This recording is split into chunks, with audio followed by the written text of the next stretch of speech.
Hello, it's Wednesday at about 10 o'clock Eastern Daylight Time, and I'm here doing relaxing painting with Dyson Dungeons.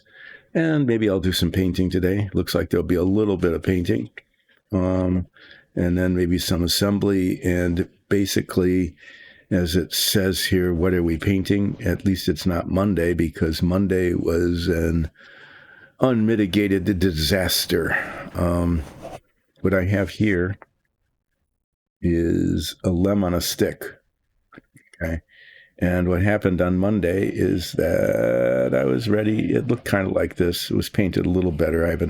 Anyway, I'll explain kind of what happened. But, yeah, this was painted and over the weekend and ready to go for more assembly and stuff. And I looked on the bottom here and there was a flaw. There's another flaw there, but I can't do much about that. There was just like a spot. And I thought, well, it was a lumpy thing.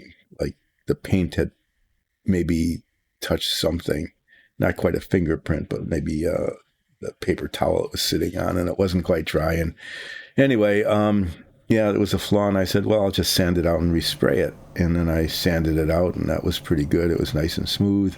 And I sprayed it, and the gold paint melted the gold paint. So instead of putting like a second coat on it, just dissolved it and alligatored up.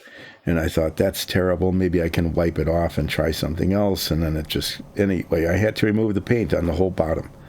I spent like 2 hours of Monday. If you want to watch that on YouTube, that was fun.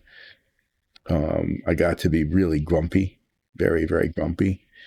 But I managed to get it off. And then what I did was I turned it over and I found out that while I was cleaning that, this was being rubbed, and then parts of the top here got rubbed off and they needed to be redone, but I didn't want to just respray it because that would just make a mess.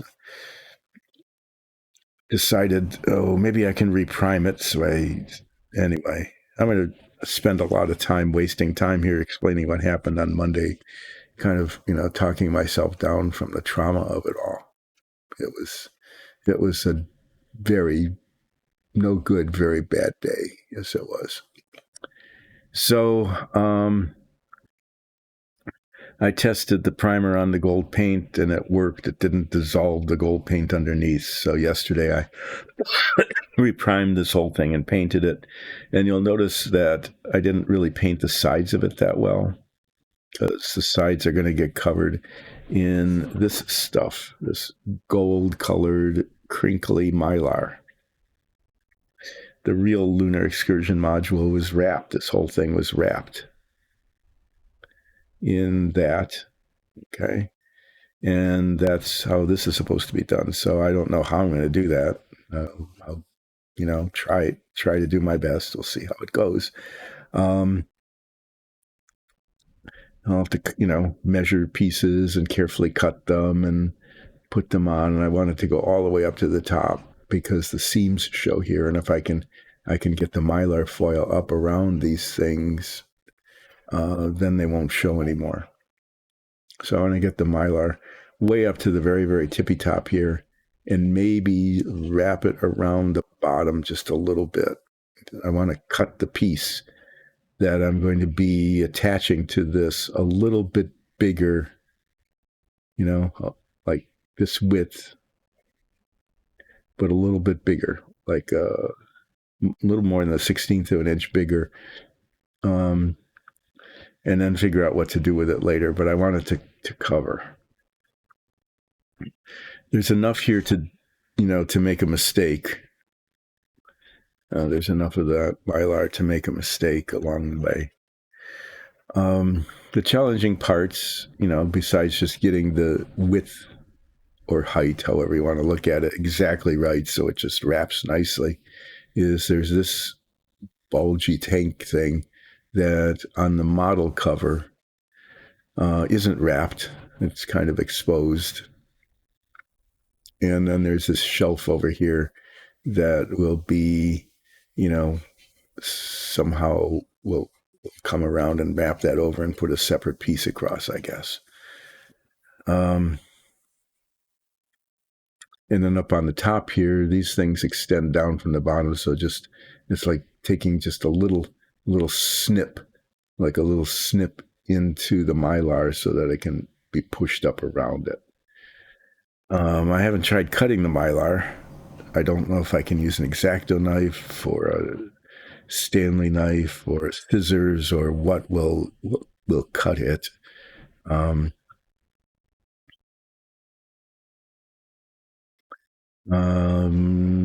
I don't know. We'll see. It looks like the kind of thing that is not going to be cut very easily with anything. So there's much opportunity for things to go wrong yet.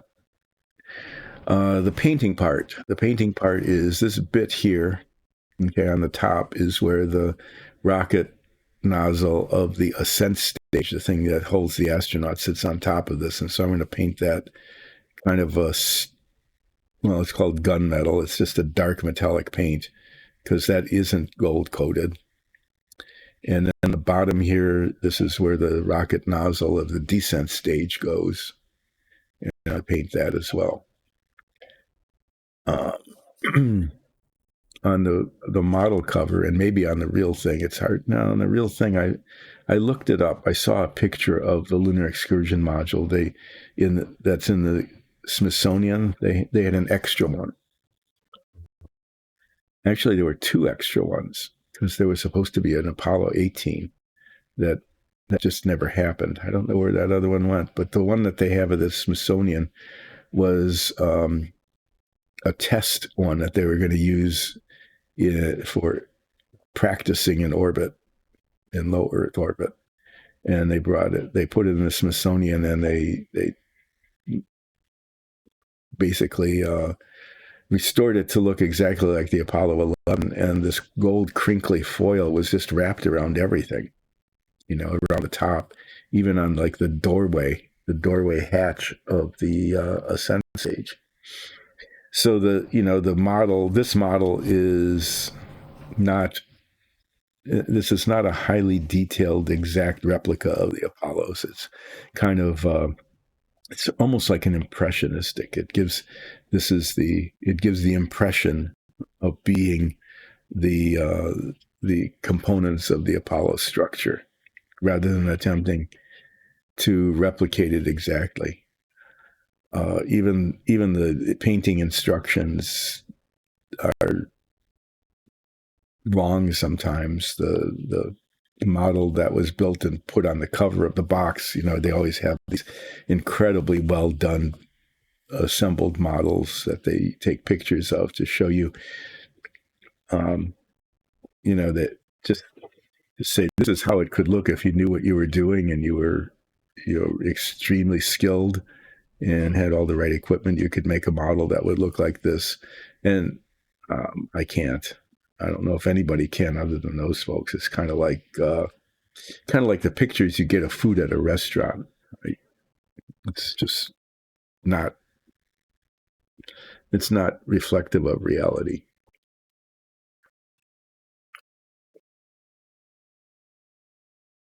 Just to make you jealous. It's to like make you think, oh, I could do that, and then you can't, and you go, well, it kind of looks like that. Anyway, what I really like to do today is not get anything done because after Monday, I just don't know I don't know how this will work. There's just really significant opportunities to mess things up, but I guess I need to move on with it. Otherwise, this will never get done, and people will. I don't know if anybody actually does watch this. I guess some people do. There's a few, like Lily Brogger and a couple others who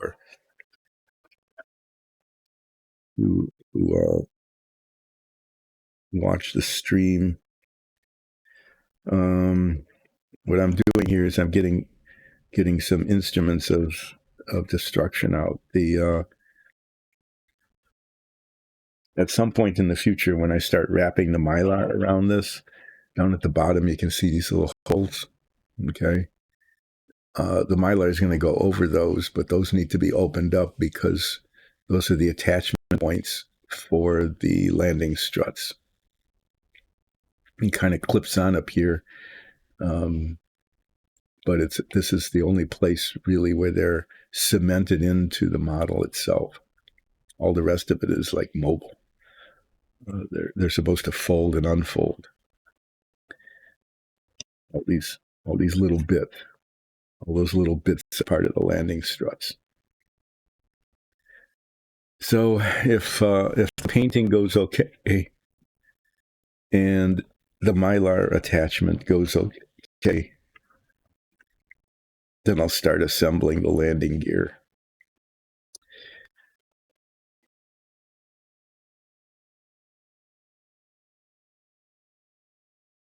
I'm contemplating the how this is going to go today, and yeah, well, that kind of thing has happened in the past. It's like, I don't know how this is going to go. I hope it goes okay, and then sometimes it does. I've had that happen where it's like a shocking event where things just happen.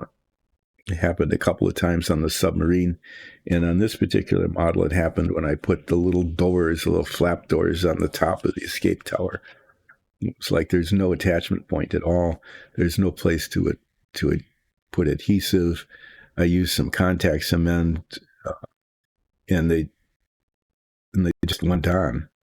It was like I was shocked. It was, how could that happen? How could that possibly work? But it did. So that was a happy thing. Okay, I'm going to. Yeah, I need to set this down. I need to remove the stick here. Paper towel.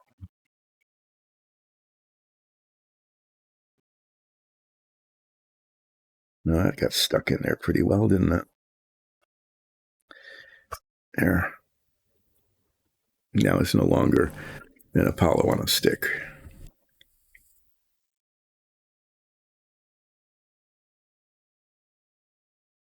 And this whole inside here, right up to the edge, and I hope I get a nice clean edge. We'll see.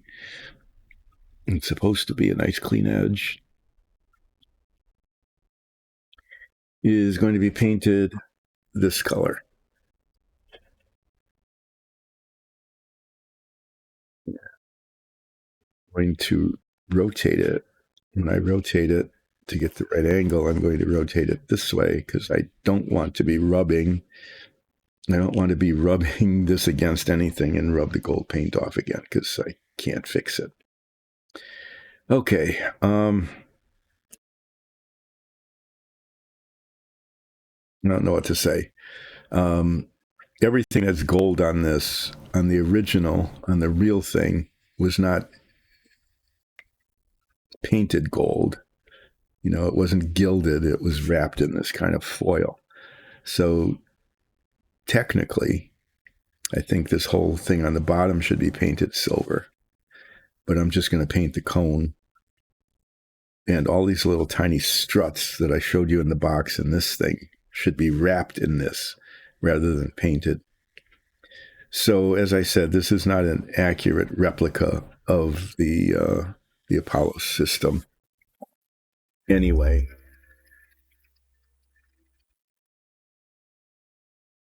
just, looks like it.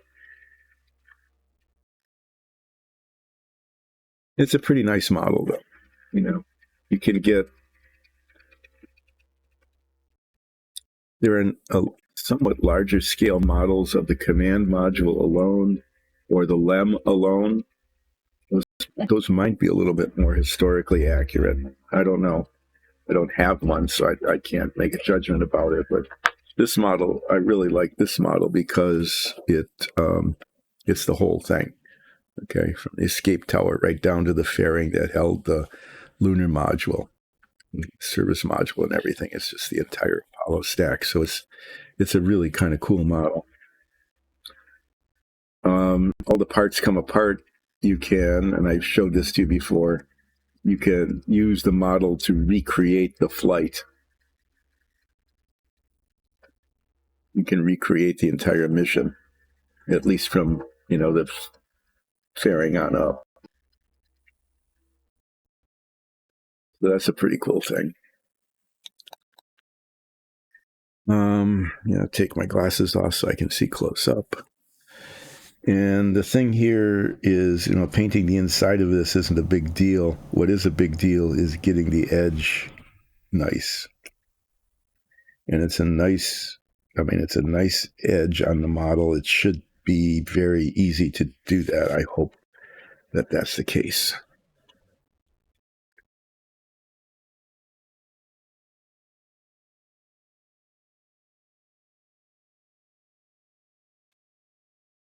The other thing I'm hoping is that if I do manage to get a little bit of like the silvery paint on this, that I can very quickly wipe it off.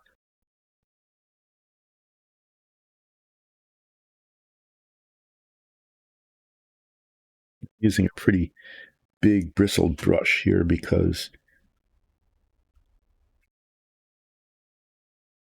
to brush marks. Oh, and it's not covering that well.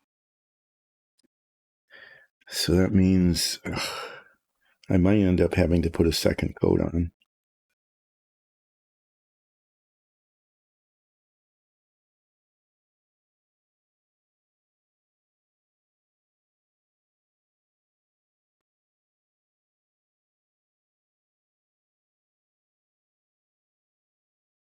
With some trepidation, I'm going up to the edge here.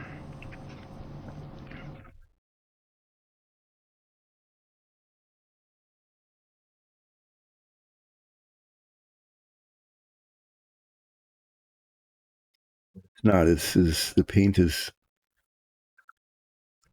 This might not be the right paint.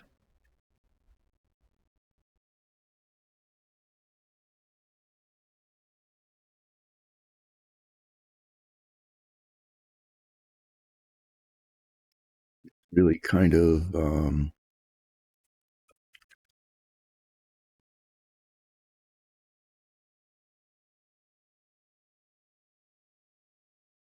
kind of not working well. I guess I'll just have to do my best and maybe put 2 or 3 coats on. It might be the only way to do it.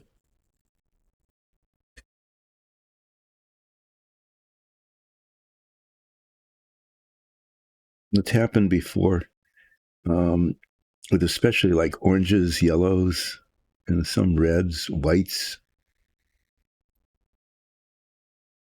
The coverage is really bad. They don't. Well, I have some other paints that are made for airbrushing, and I decided to use this instead of those.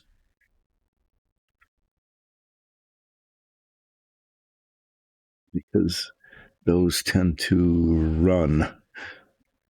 They like run away. They're very thin. And this is easier to control. But anyway, you can see it's not covering that well. And so I'm going to have to do this at least twice.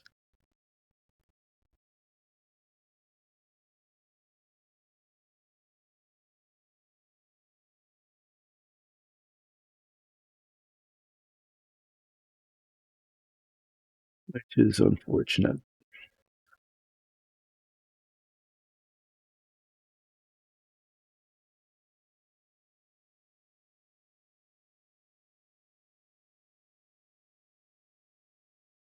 But my experience has been that with a paint like this, whether it's on a model, whether it's on the wall room, that putting on multiple coats is actually pretty effective. Just what will happen though is it'll take up more time on the stream. Maybe that's okay because then there'll be painting happening on the stream, right? There'll be painting happening. Okay, now the best thing to do here is make sure that there aren't any lumps like that. Kind of brush those out a little bit and let it dry. The it's time to leave it alone moment coming up is, yep, just let it dry.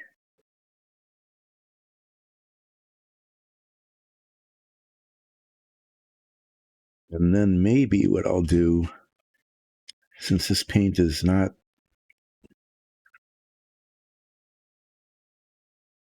leveling that well,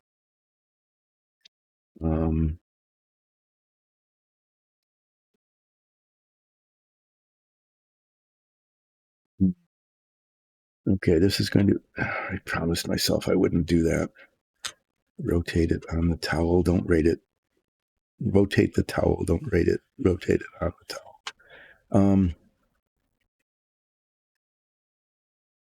Since this paint is just not working that well, I'm going to do a test.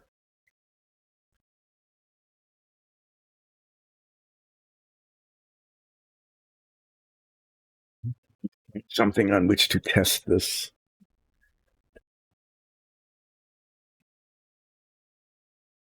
This is the moon.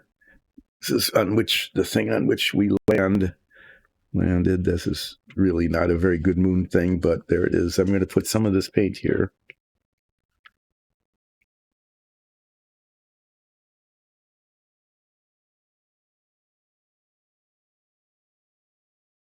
It covers way better here than it did on the model. So what I'm doing is I'm putting some of this paint here. See that? And then I'm going to get out the paint after this dries.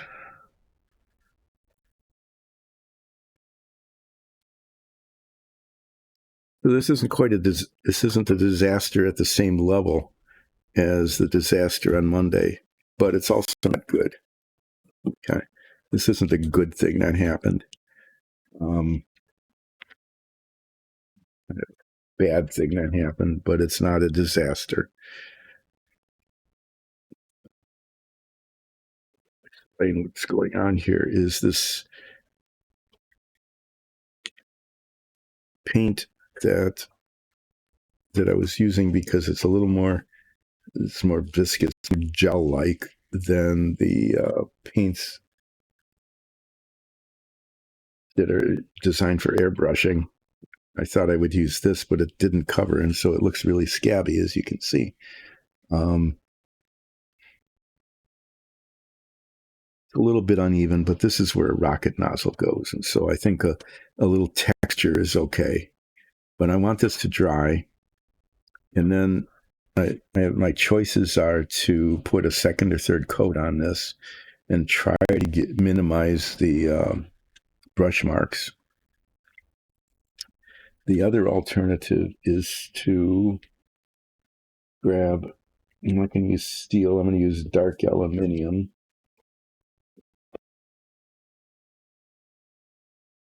I want it to be fairly dark.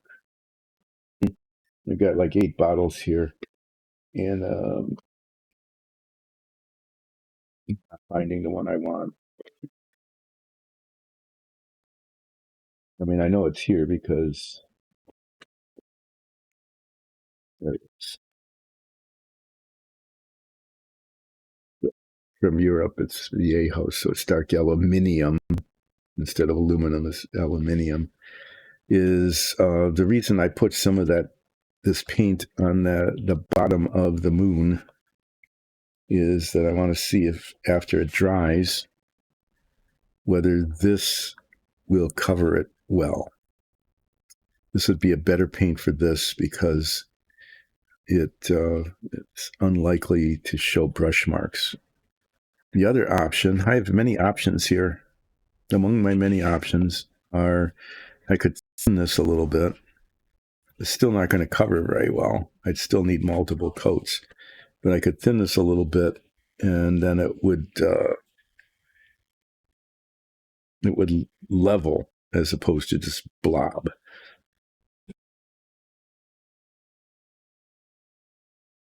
But I have to wait for this to dry now. It's supposed to dry really quickly. It probably won't. because even though this isn't Monday, it's still this week, and this week is just going like that. So I have to celebrate the fact that I didn't absolutely ruin the model like I did on Monday, but it also isn't very good. It's kind of interesting. Down here, right along the rim here, if you can see that's how it's supposed to look. It looks really good. But on top of the gold paint, it's not. So maybe what I should have done is mask this whole thing off. But anyway, I am learning a lot about how things are not working on the descent stage of the lunar module. I thought this would be like one of the easiest bits of the model to make, and it's turning out not to be. The ascent stage was more difficult than I expected in a lot of ways because the parts just didn't fit. There were some parts that were, I mean, when I say didn't fit, I mean they didn't fit, like two little parts about this big each that needed to be glued together. Why they didn't mold it as just one piece, I don't know. It was two pieces, but they were different sizes. And so when they were put together, it was obvious that they didn't fit. And I spent a whole lot of time sanding and filing to try to make them look like they were one piece. And it looked okay, but once it was assembled on the model, it was pretty obvious that something had gone wrong. I don't want to move this around too much. I know what I'm going to do here.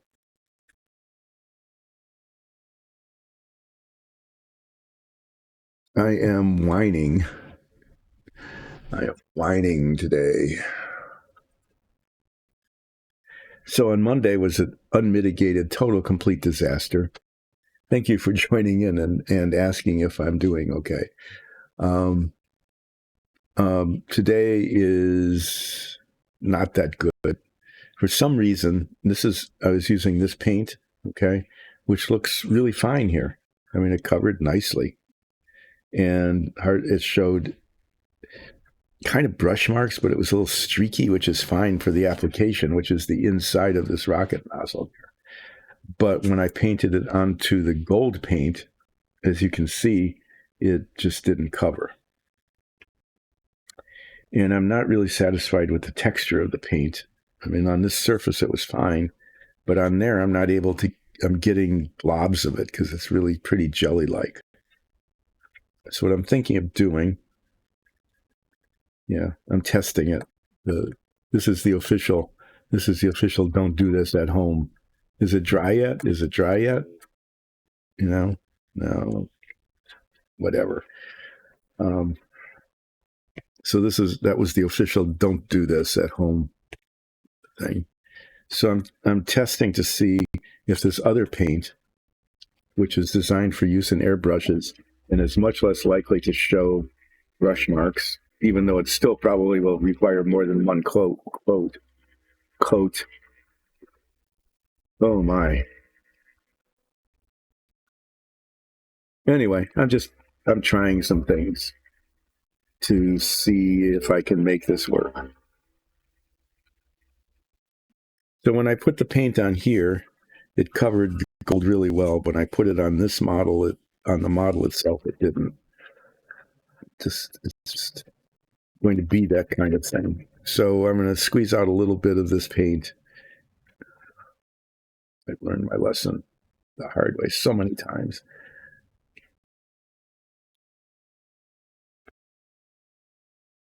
And what I'm really interested in, more than anything else, is if I put that paint on top of this paint, does it dissolve the thing underneath it?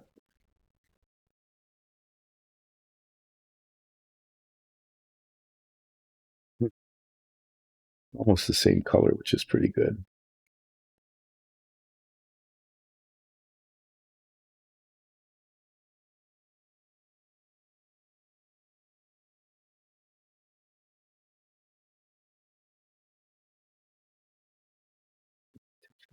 spot as well.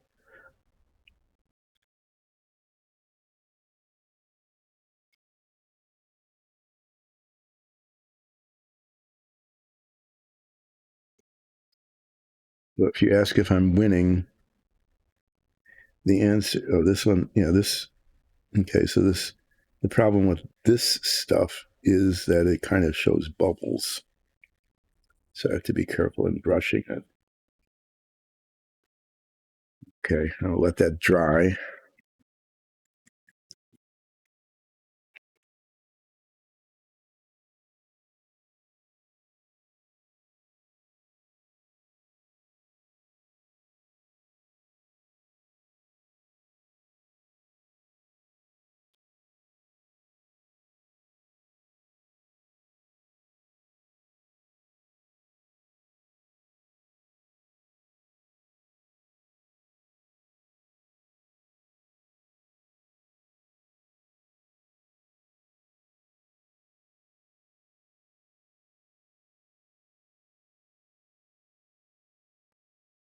Do in the meantime while I'm watching paint dry. We're going to watch paint dry. This seems to be drying here pretty well. This isn't. I'm not sure what's going on here.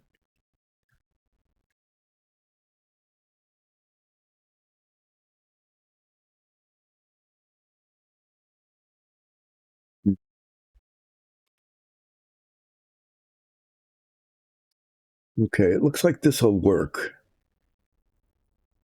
It didn't bubble up. It didn't alligator.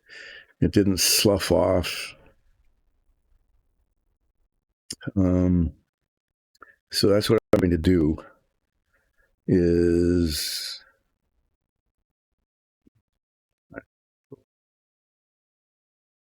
yeah, the color's okay. I can live with it if I can make it work. So what I'm going to do is use this other paint that I just tested and put another coat on this all the way around it, trying to make sure that there aren't any bubbles. Okay. And maybe it'll even need a third coat. I don't know for sure.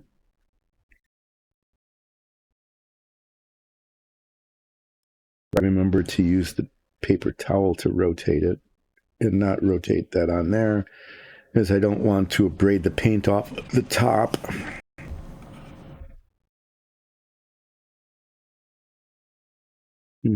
Yeah, I was really disappointed in how this didn't cover over the gold paint, but it didn't.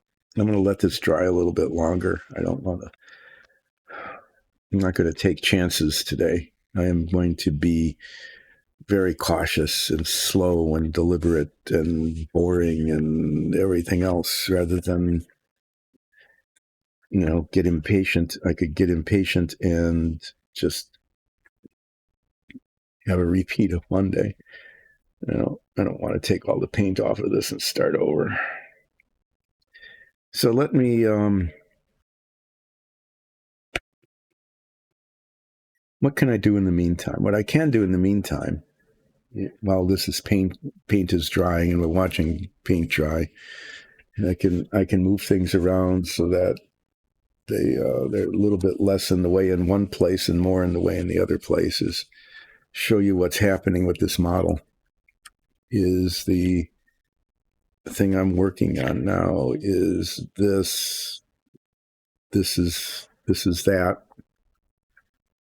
There's a rocket nozzle that goes in there. I haven't put that in yet because I'm painting this, right? And what in the hell?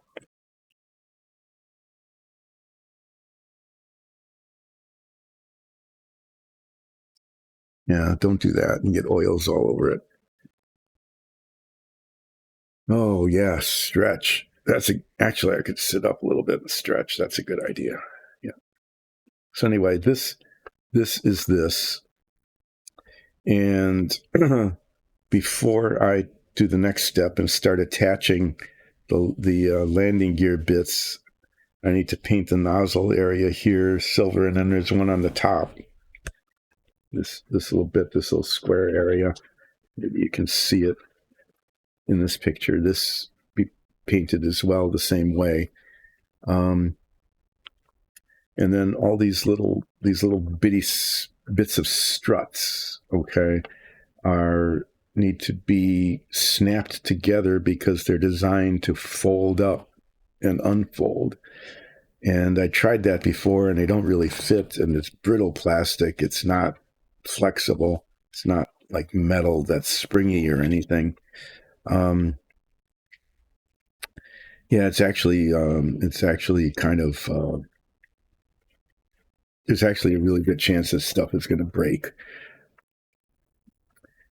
So that'll be something to look forward to. There's 4 of them.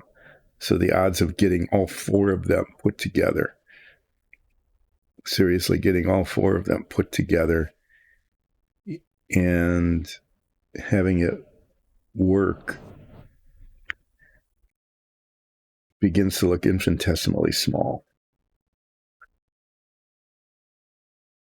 Okay. You know how probability works? That's if there's a 1 out of 2 chance of something happening, 0.5, right? Or 1/2. Then you're saying, what are the odds of the same thing happening twice? Well, you multiply that. So the odds of it happening twice are like 0.5 times 0.5, which is like 1/4, 0.25. 3 in a row. You multiply it by 0.5 again.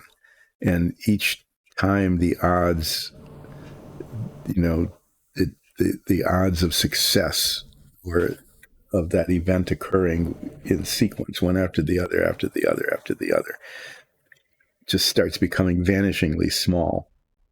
So like this, if like these attaching up here, these things just go in here, that's like the simplest of them all. So if the odds of them working are, I don't know, half, like there's a 50-50 chance that they'll go in here, that they'll hold, that they won't break, that they won't.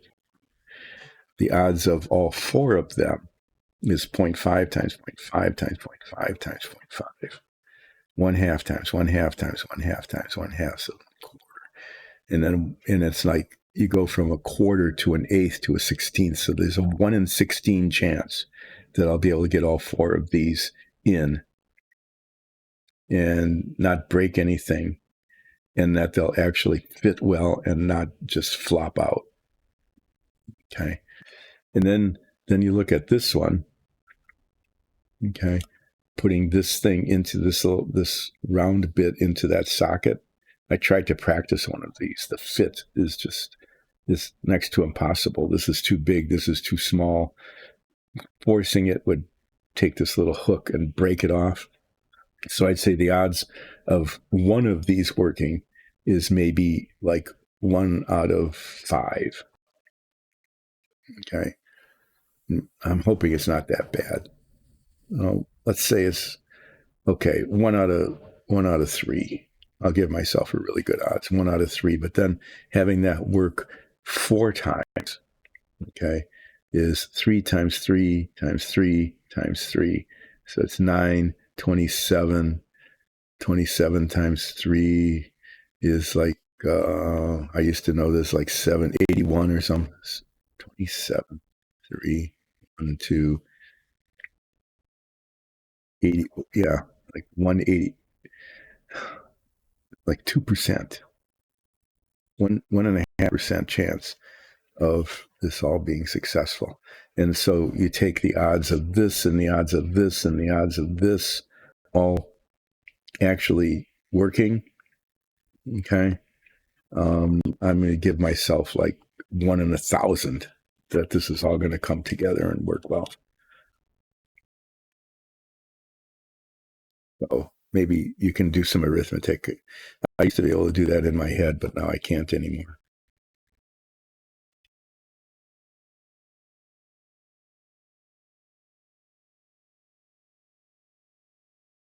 It's 81, 1/81th. I don't know. Weird. It's weird that, yeah, probability is not on my side here. Okay. Well, now I'm gonna put this other paint on top of that paint. What can go wrong, right? What can possibly go wrong? everything can go wrong. Many things can go wrong. The opportunity for wrongness is high.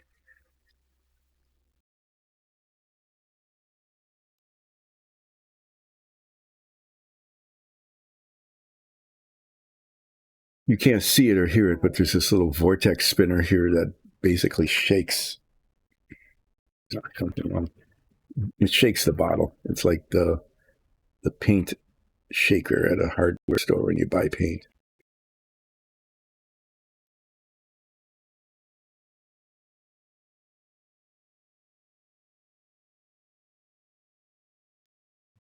We've out way too much paint. Let's see how this goes. I hope this is the right decision. Find out.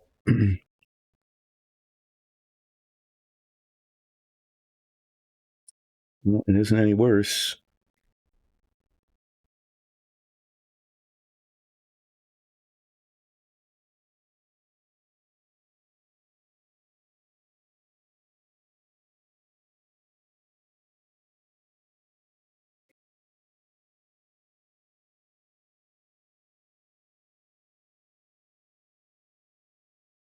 Anybody watching this would say I'm overbrushing it, but this paint has a tendency with this particular brush to leave bubbles.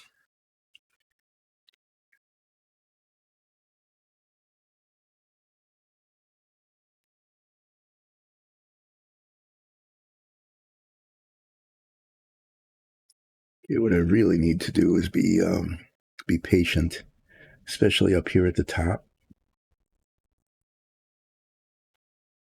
To be patient and not mess up the edge line.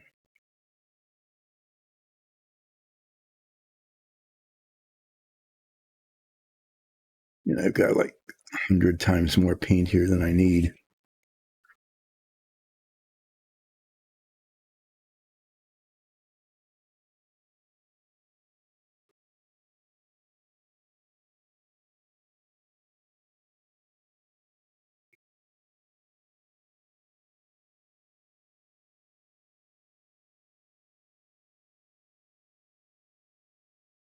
I'm going silent as I am concentrating on, not for me, this is not relaxing for me.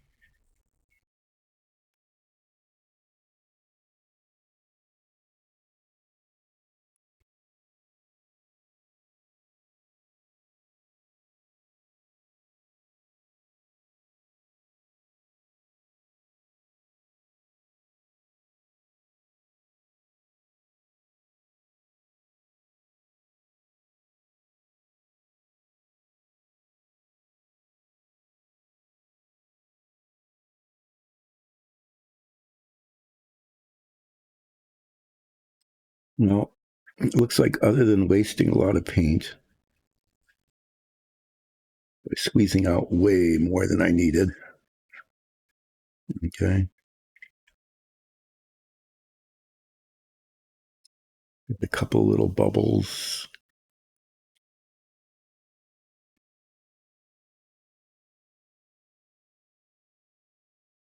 And the bubbles are going away. They're just moving around.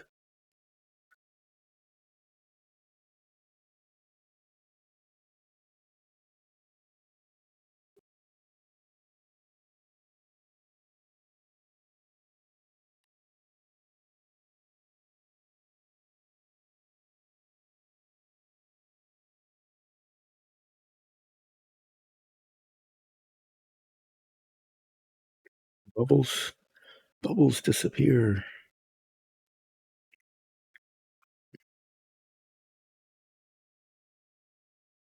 Okay, well, there's some textural issues here that have happened because of the paint that was on there before. This is not like a perfectly smooth metallic surface, but the color is right. The coverage is pretty decent. It's not obviously brush marks. It just looks like a rough surface. I think the edge around, that looks pretty clean. I'm going to call this okay. I'm going to say this came out okay. You know, which is kind of what I've been aiming for with this model, is just making sure it's okay.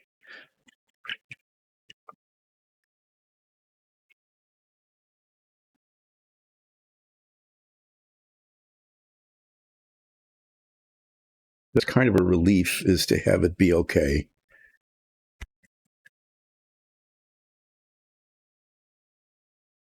I've got another spot on the other side that needs to be painted. I'm just going to use this paint. Probably I'll need 2 coats. And I should be able to turn this over and not have it be a problem, because that silver paint, the silvery color paint, doesn't go beyond the edge. So let's find out. Can lift this up. It's very light. I'm glad it's light, because those legs that it sits on are really spindly. So that's not leaving a mark. Okay. I'm going to use a teeny brush here first. Doing is the pigment is kind of separating from the solvent here. So I'm mixing it up with the brush. Not the best thing in the world to be doing.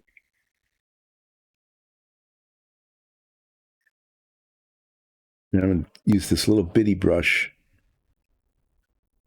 Oh my. Oh my, oh my. Huh. Okay, that's interesting. Interesting and disturbing. It doesn't stick.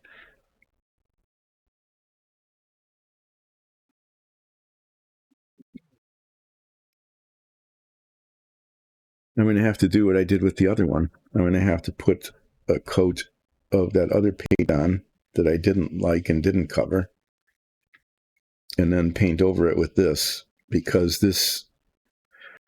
the gold paint, it doesn't adhere to the gold paint. I didn't think of that. I didn't think that could be an issue. But it is.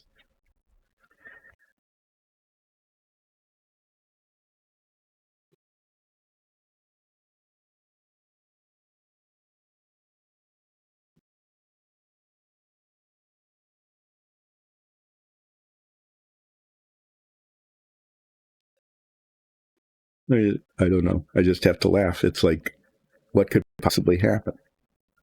I think about all the things that could possibly happen. I'm really pretty good at thinking of things that could go wrong. Okay. That doesn't necessarily mean that I'm successful in avoiding all the things that could go wrong, okay, or preventing them. It just means that I'm able to imagine them. In this case, okay, well, see, it doesn't cover right, but it at least adheres. So, yeah, I need to do this. It's like putting a primer coat on, kind of, is what it is. And I need to spread it thin, because this is jelly-like. And it's not even.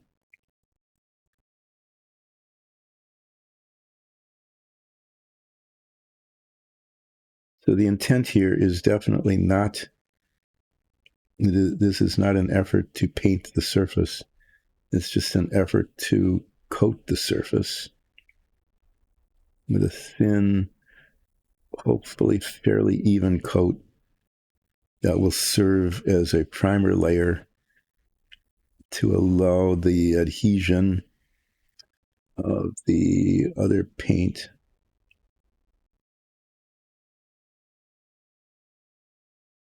because my imagination of things that could go wrong did not include the thing that actually went wrong, which is that this paint doesn't cover. Okay. And the other paint doesn't adhere.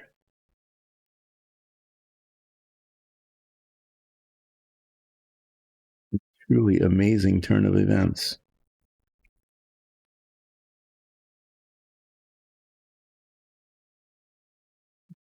Really, what could possibly go wrong? Not. And then the answer was not the thing that actually happened. Hopefully, at least I know that, from the other side of this, that since this paint is adhering to the gold paint, even though it's leaving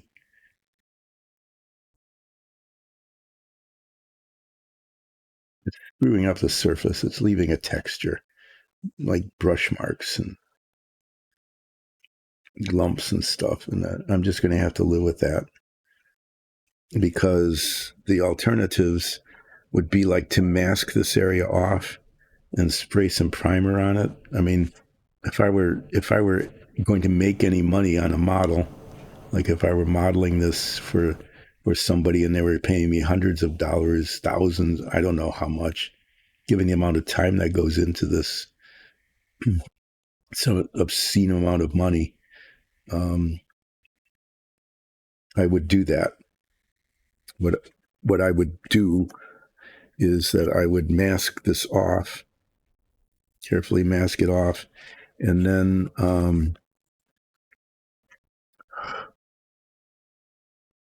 see the problems. I missed a little spot here against the edge. I'd carefully mask this off and spray it with primer so that the paint that I wanted to use would adhere to it because it adheres to the primer.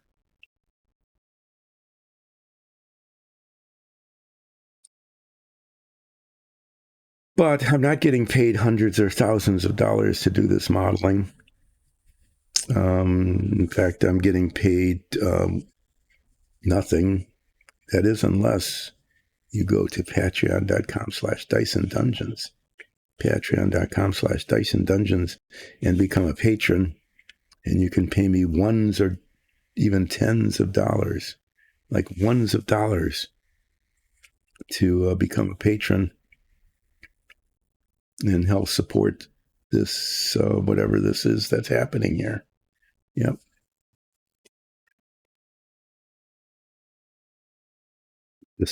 You never know what's going to happen because,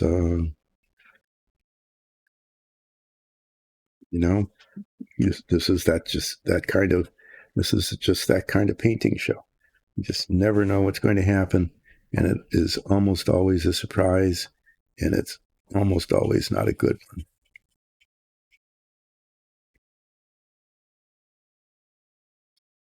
So putting this paint on here, which does adhere, also creates kind of a texture. And I'm going to say that's a feature. The texture is a feature and not a flaw.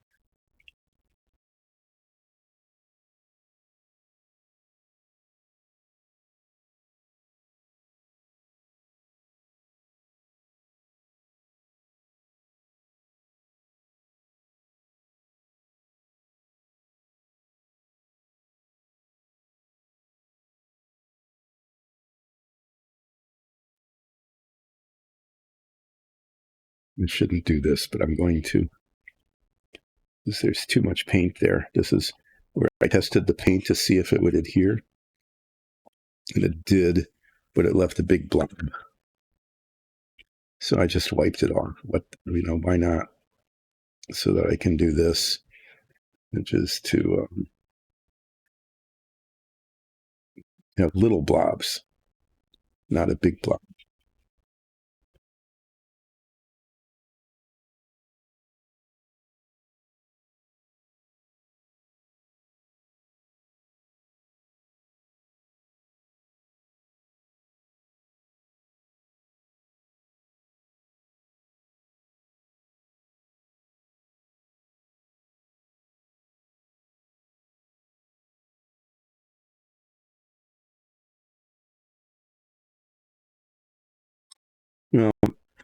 I'll let that dry.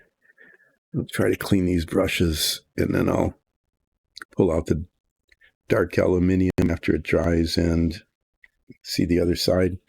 See, that came out, yeah, not great, mainly because of the texture that was left of the first coat of paint. But the color's okay, and I think, for the most part, if you're looking at it, it just looks like it's rough metal. It just, anyway, it wasn't great, but it's not bad. It's the best that could be done under the circumstances. That much I think I can say honestly.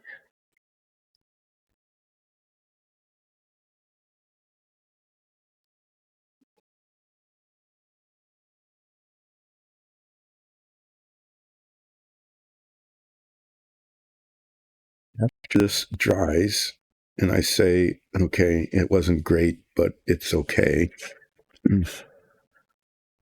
Another reason here, I'll show you on the bottom. The other reason it's not that bad, I mean, that was just B minus, almost C level work on the bottom, is that this rocket nozzle goes in here like this. Okay. And that pretty much covers it up. It's in like that. And once that's in, then it looks okay. The thing on top here, I'm not sure. We'll see how that goes. It'll be better. It won't be great, but it'll be somewhat better than the bottom, because I knew what I was getting into this time. After this dries and I put this other paint on, then I'm going to have to start dealing with the Mylar. And the main issue there is cutting it. So I'm going to practice some on some of the edges, because there's a little bit of extra here. There's more than I need. I'm going to practice. I'm going to try the X-Acto knife. I'm going to try scissors. I might even try a Stanley knife, which has a pretty nice blade. I wonder. I've got more X-Acto knife blades.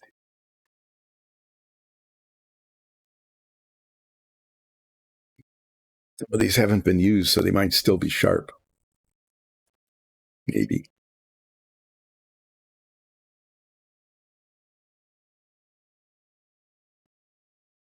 This one isn't. This blade isn't. I'm going to take this blade out. None of these are just sitting here rusting.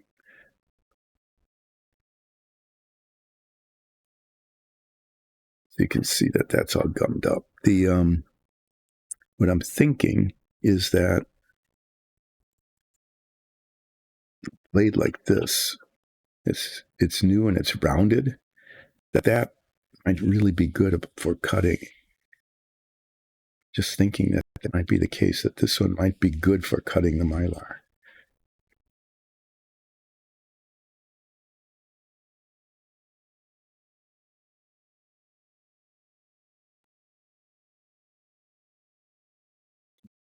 It's tight. Maybe because I'm doing it the wrong direction.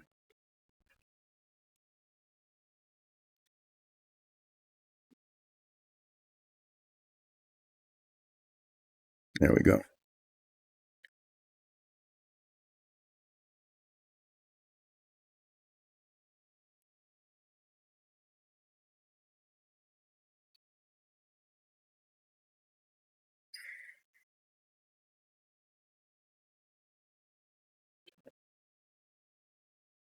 This other blade is curved too, but the sharp end is just a straight end.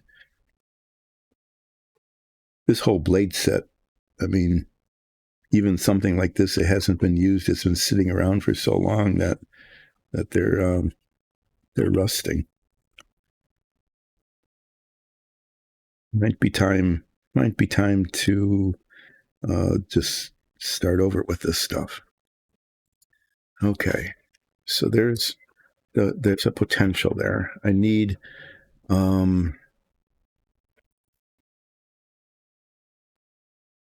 cardboard is not a good thing to use to cut this because it'll just go into the cardboard. I don't know. On the other hand, it might be a good thing. I'll test that too. But I'm thinking a harder surface, like a piece of hardwood or something.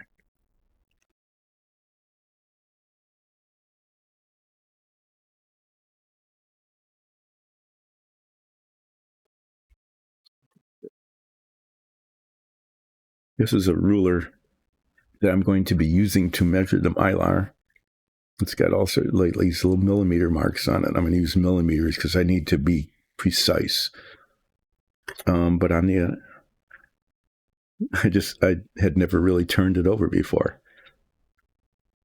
It's got all the presidents of our country, all the way up to Clinton. So that's how old this is. Clinton started in 93. So this ruler of a bank that doesn't exist anymore. This bank got sold and then sold again. That's what happened with banks, is that, yeah.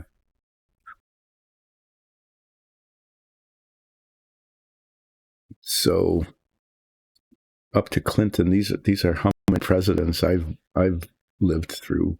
Truman, I was a little baby, okay? Just don't remember him, but I do remember Eisenhower, and of course Kennedy. I was in grade school during Kennedy's election.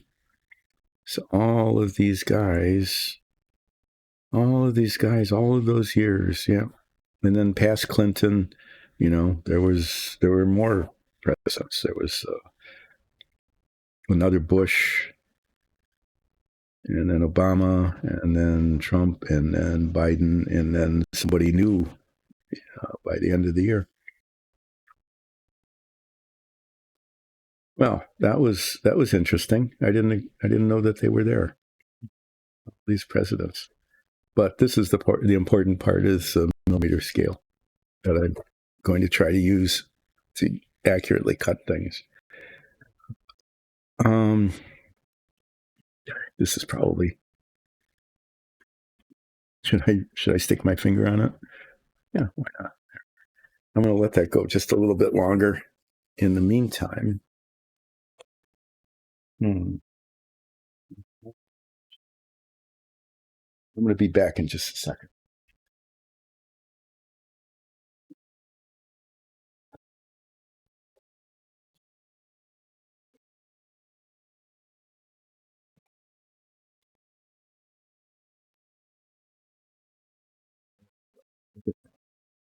I have a piece of this, whatever kind of board this is, but it's nice and flat and hard, and not something I'm going to scar it up by cutting across it, but it's been sitting in the basement here for probably like 15 years, not being used for anything.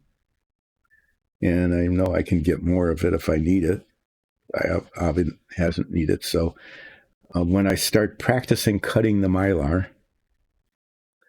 with in this X-Acto knife blade, I'm going to cut it against the cardboard and cut it against this hard piece of thing, and then I'll also try cutting it with scissors. These might work. I have some other scissors here. It's knocking things over. Don't worry about it. Just making a mess.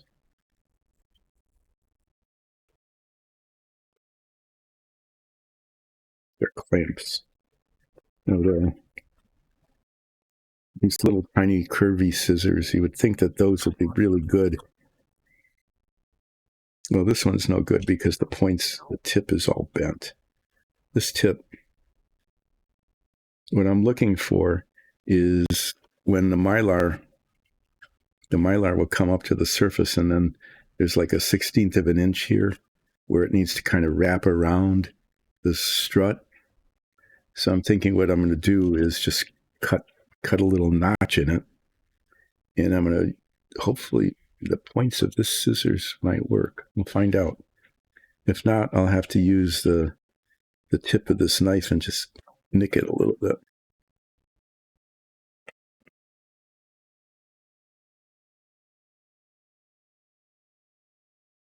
These are like hemostats. Okay, use a clamp. Can clamp it, and then they grab on here and hold. And this is kind of a useful thing sometimes.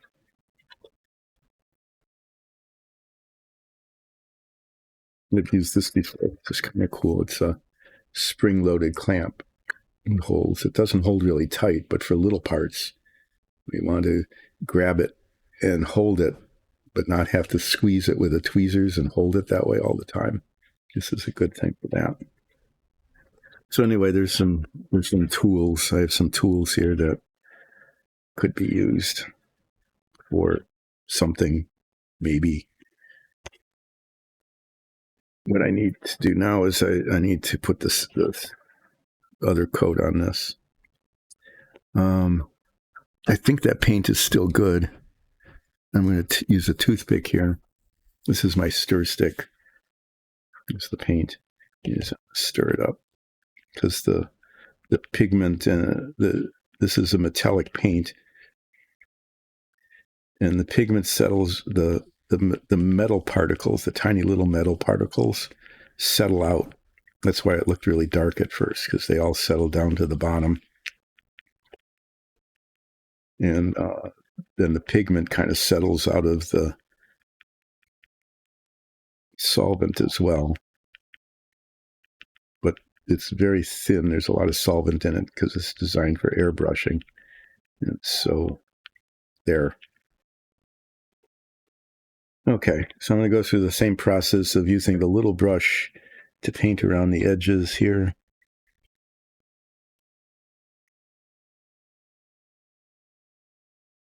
Use a bigger brush. Fill it in.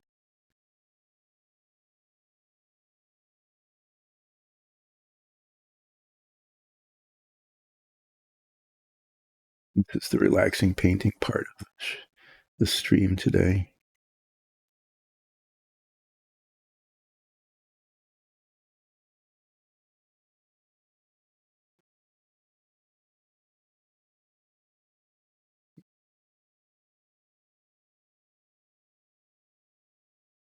This on camera?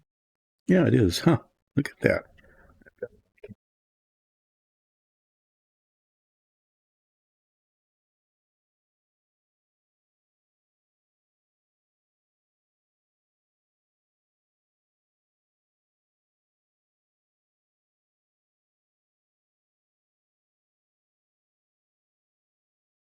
So this isn't how I expected it to go.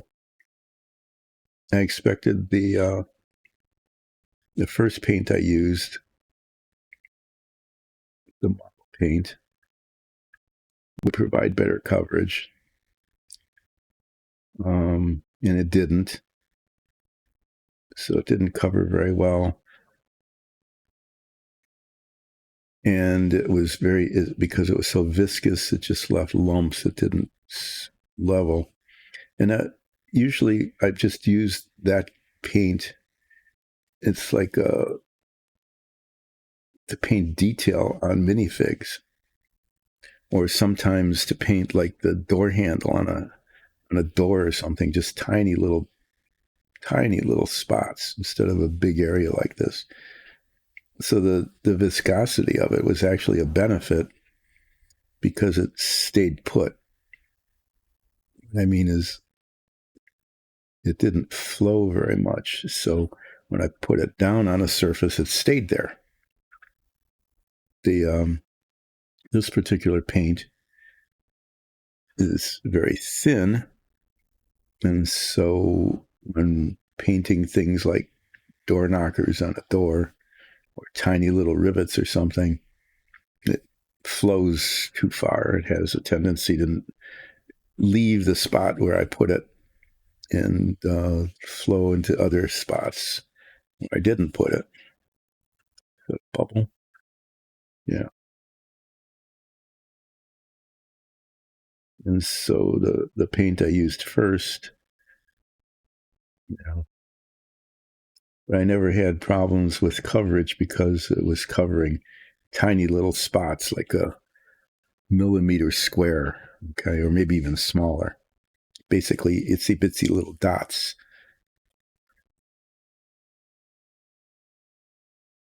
In this case, it just wasn't working. This other paint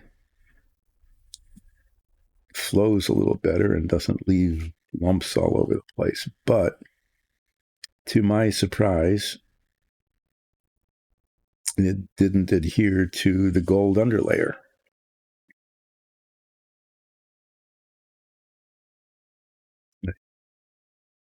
This time around, I had painted the nozzle with viscous paint, figuring I'd have to do multiple coats, but it just lumped up. It showed brush marks all over the place, right? So it didn't look very good. So I thought I'd paint it over with this, and that worked fine. But then I said, well, on this side, why bother with the first coat? That doesn't work and do what I wanted to do anyway. And then I tried this paint, and it didn't adhere to the gold paint at all. I mean, it just was like paint phobic. It didn't stick. So what I ended up doing is what I did on the first side, which is to paint it first with the paint that didn't cover very well and leaves brush marks all over the place, but adheres. And then doing a second coat with this paint that levels a little bit better, but didn't stick to the first time around. At least it does stick to this. And, it's looking okay. I don't want it to look like uniform new because this is where rocket nozzle goes.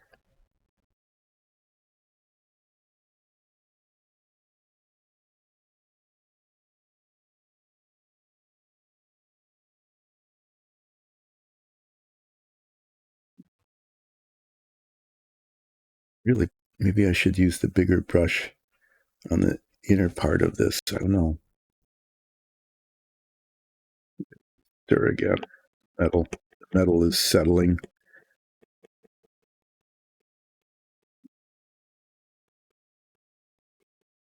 I'm just going to use this little brush.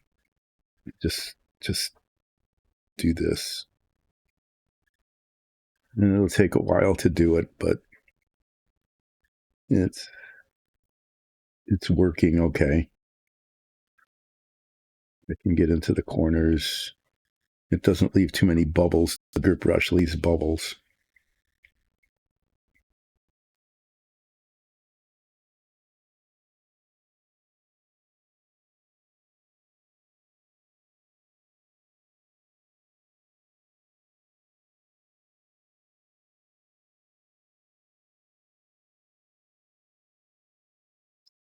Once this dries, or while it is drying, it will be time to Mylar and find out. I haven't found out. I don't know what it's like working. It might be like really easy. It might cut beautifully. It might just be a real huge challenge just to get clean cuts on it with any kind of cutting instrument.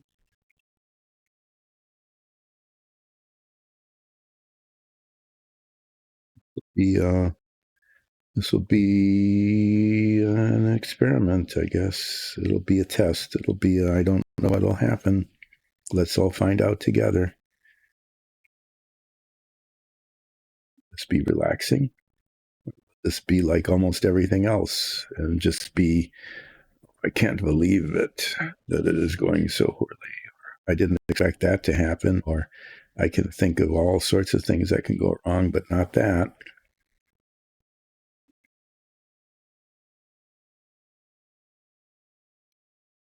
Is doing this to try to get an even color here because the paint isn't,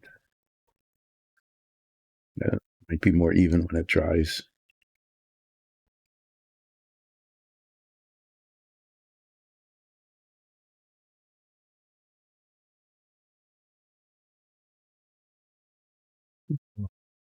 should put another coat on or not.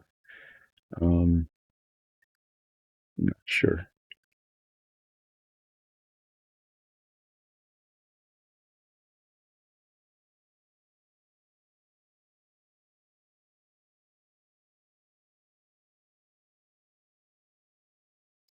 But I do know that this is getting to that ever so frequently dangerous point of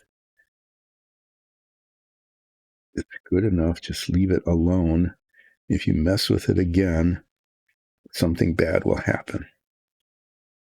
It is at exactly that point. And so I'm going to mess with it again. No. Learning my lesson here. Trying to learn my lesson.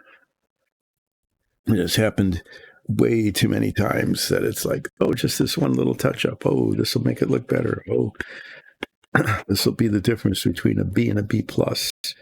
And then it turns out to be a really bad idea.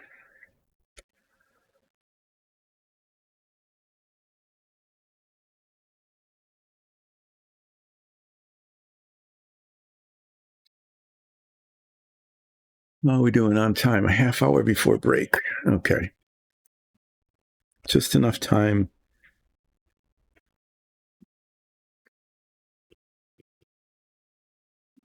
Just enough time to experiment with the Mylar here.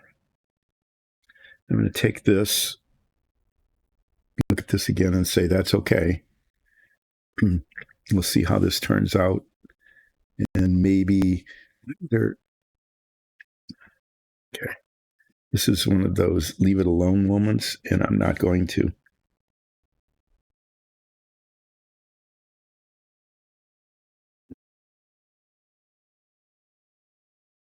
In this case,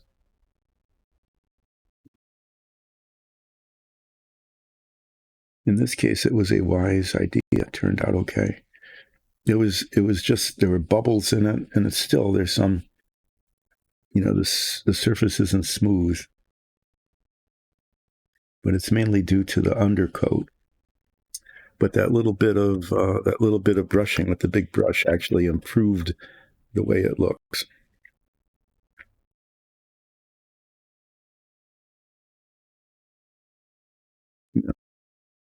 Say that was, I didn't make a mistake by doing that. I need to set this somewhere. I think that'll be safe.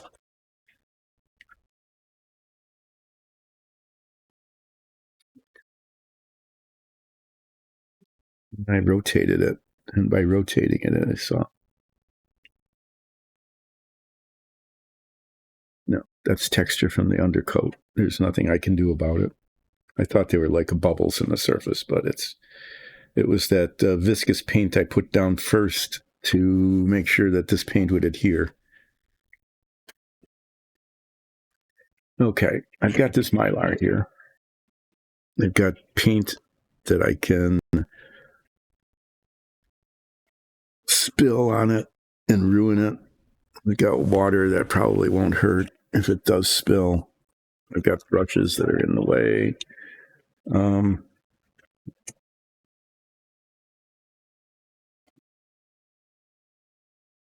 Nope, missed. Okay, tried to get it in the trash and couldn't do that.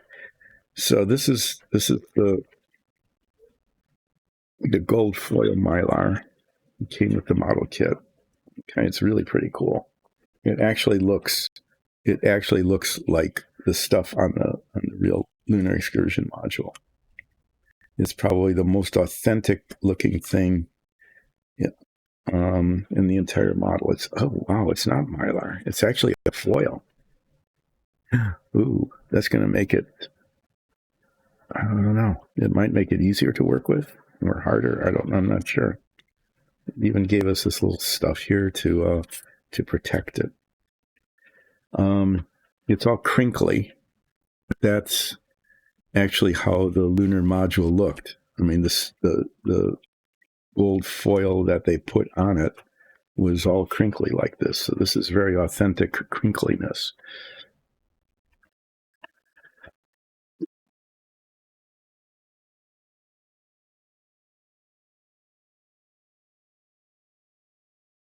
And then I need to adhere it to the wrap. I need to wrap that with it.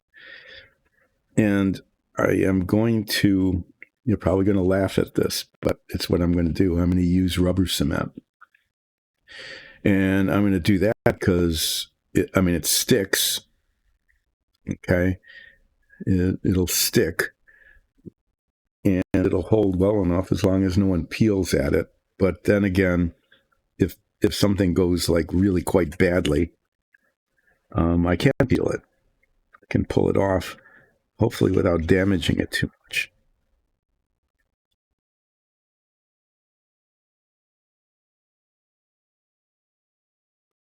So this is the corner I'm going to practice on because the foil is kind of pulled away. So I can pull it away without damaging it too much and reposition it. And not knowing how this is going to go, that might be important. Okay, I have to see how this cuts. So I've got this corner here where the gold has kind of pulled away from the silver underneath.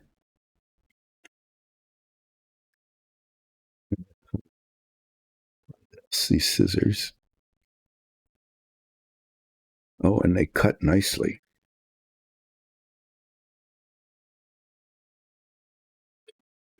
There's a couple of things I need to practice. One is, can I use this to make little bitty notches?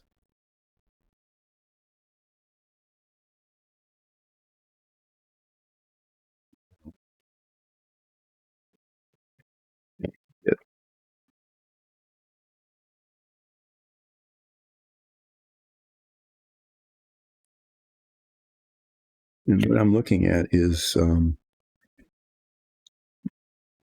there's struts that hold the landing gear on, and I want the Mylar to go up like around them. And one thing I can do is just kind of fold it around them. That's probably adequate. The other thing actually practice that. Yeah, let me take a chance, okay? So what I'm talking about is this here. So I want the Mylar to go way up, right up to the top. I want the Mylar to be like right there, okay? Right at the top of the edge. Maybe even, because it's foil, which is nice, I can even crease it over the edge like that. Look at that, see?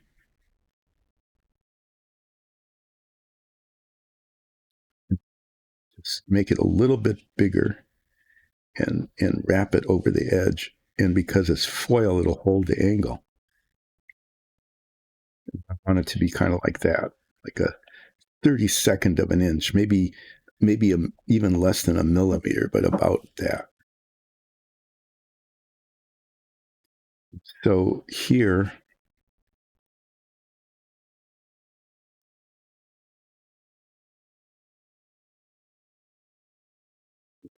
to do is go up to the, and that's what I need to do, is I need to have like a little niche. I'm going to try this.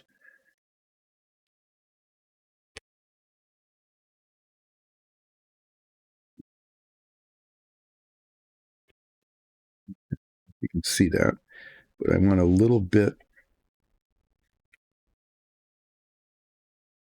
of an opening so I can push it up around. See how that goes? It's kind of like that. It's kind of wrapped, but I want a little bit of a cut, a little bit of a cut. Like that. There it is. I've cut it. That I can use so I can push it up and basically wrap it around that strut so that I can push it up to where I want it here. Okay, and then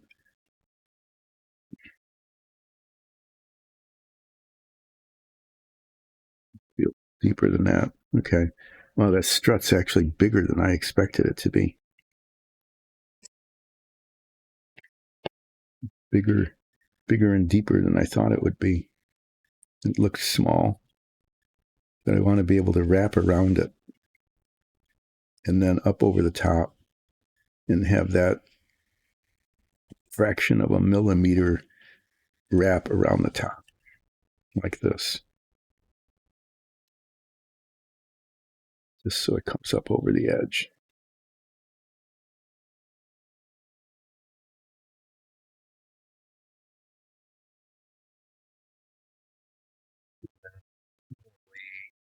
Use like a toothpick just to push the foil up. Strut. And with rubber cement, I'm hoping that I can, that it would be adhering underneath here, and that I could do this on top like that. I need to do this. I need to do that thing that I've been somewhat successful, but mostly failing at right here 8 times.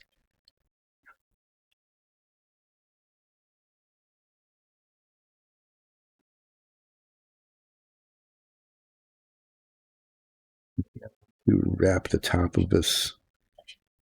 Maybe I want to go over the top a little bit higher even.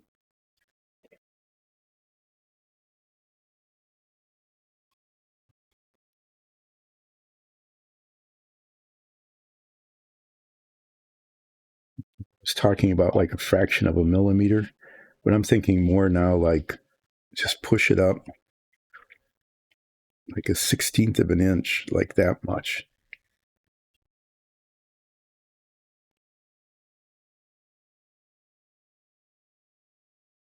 As long as it's even, as long as the line is even.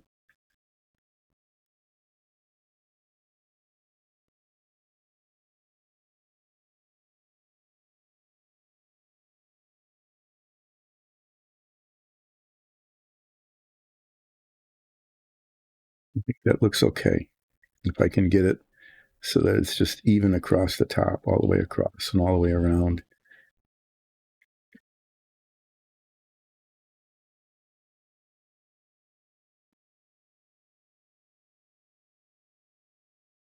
But getting around these struts, yeah, it's surprisingly harder than I would like it to be.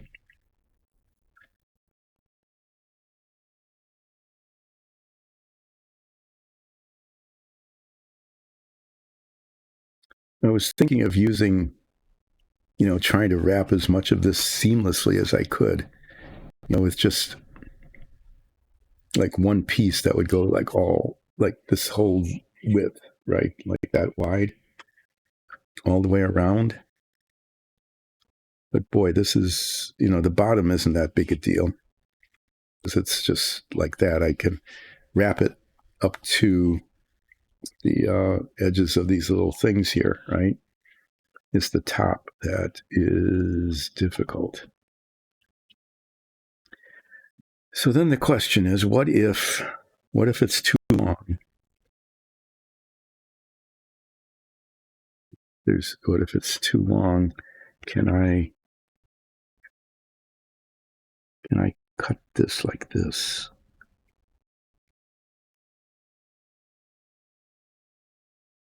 And the answer is yes, I can. This blade is, see what I did there? Just that little sliver. I'm practicing like, what if I need to cut off a piece like that? And the answer is that I actually can do that.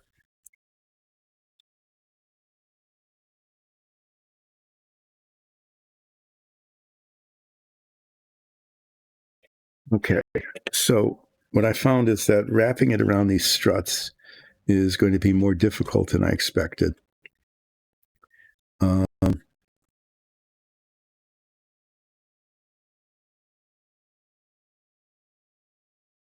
That taking a large piece of Mylar and wrapping it all the way around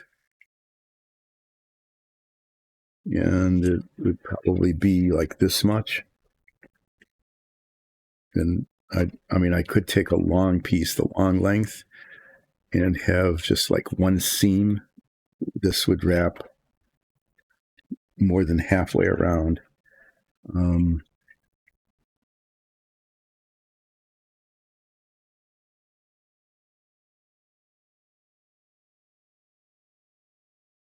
hmm.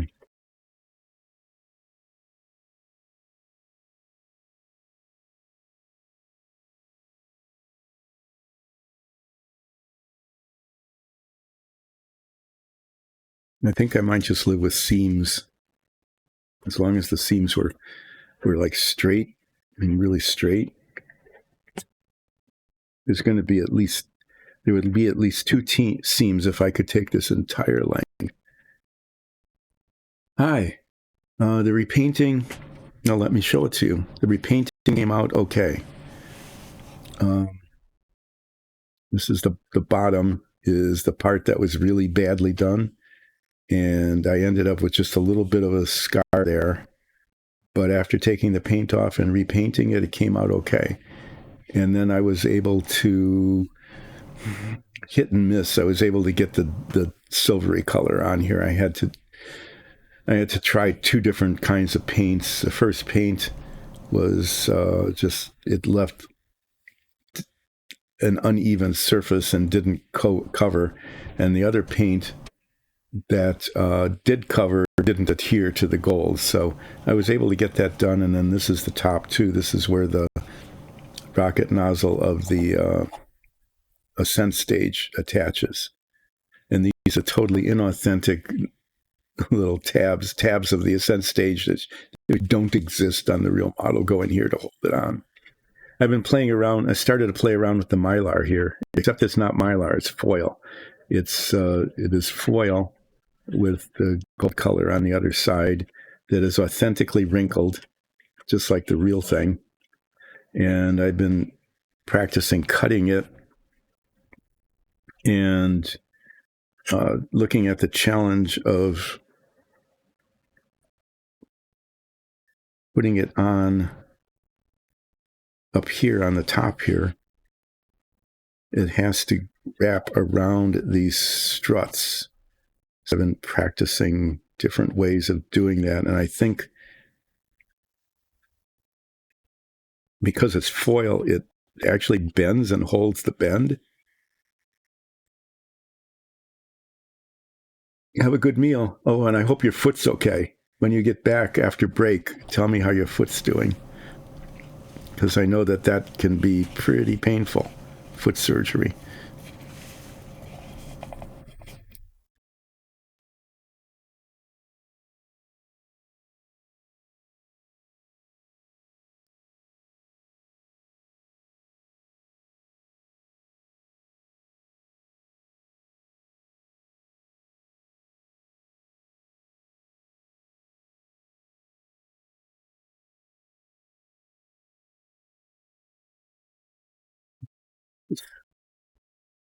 When I look at that, and it's like a 16th of an inch, and then I put this on, and it just seems way higher than that, way bigger than that. Well, maybe not. So I think this is going to be okay if I can fold it over a little bit like that, and then keep it an even edge all the way around. And it can even go up a little higher than that potentially. But I don't want to go too far because I'm not going to be putting any rubber cement under it. It'll just be it'll be the only thing that's holding it on will be what's underneath it. Where'd my toothpick go? Yeah. It'll be like rubber cement up to there, and then just this tiny little fold over the top.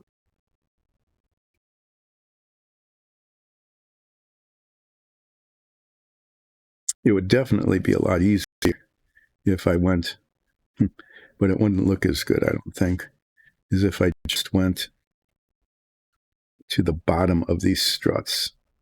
Okay, I mean, it would be way easier if I just went up this high, okay, to the bottom of those struts and let it be like that.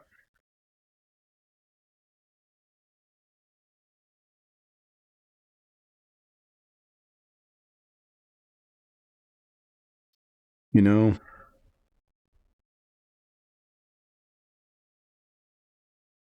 know, I think actually I think that's what I'm going to end up doing is I'm going to push it up a little bit, so it bends a little bit underneath, but I'm just going to do it like that.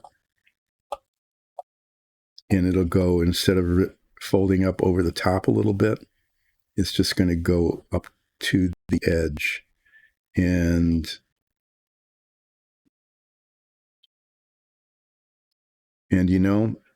that looks okay. It's not, it looks okay, and it's possible. I mean, this is a thing I can do. I can make that happen. I can push it up to the edge, and that will work okay. But I think I'm going to end up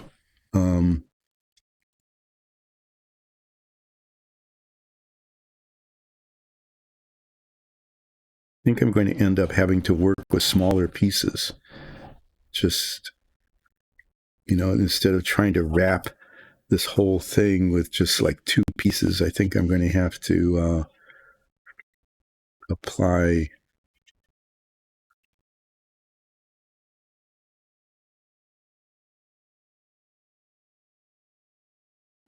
this here too.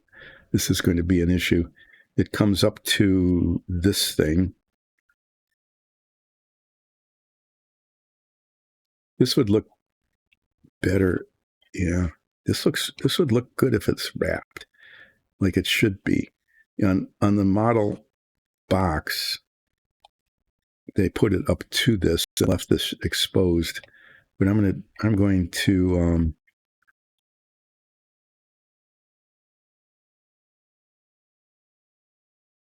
this is what I'm going to do. I'm going to wrap it first, like this. Okay, just a small piece, and wrap it. And then, since it's covered already, then I can put something up to the edge of it or over the top of it, and it will be, the seams will be right at the edges here. That will be a little hard to do, but I can pull that off. But I have decided, and I'm glad I practiced this. Okay, I'm glad I'm trying this out. Is for the top here, is that I will just do that. I'll just push it up to top and a little bit around the struts, but it covers the seam. Okay, it doesn't go up over the top, but it goes really close to the top.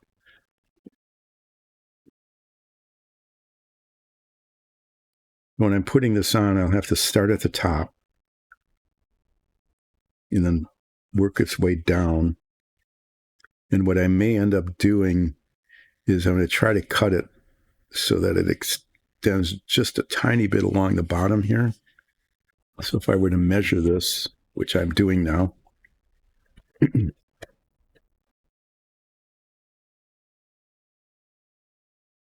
millimeters are smaller.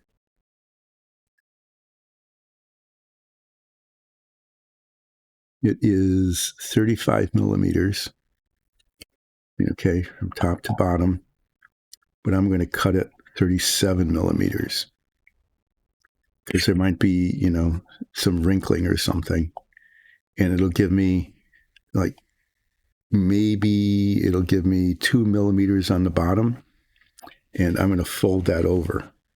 Fold the bottom over. The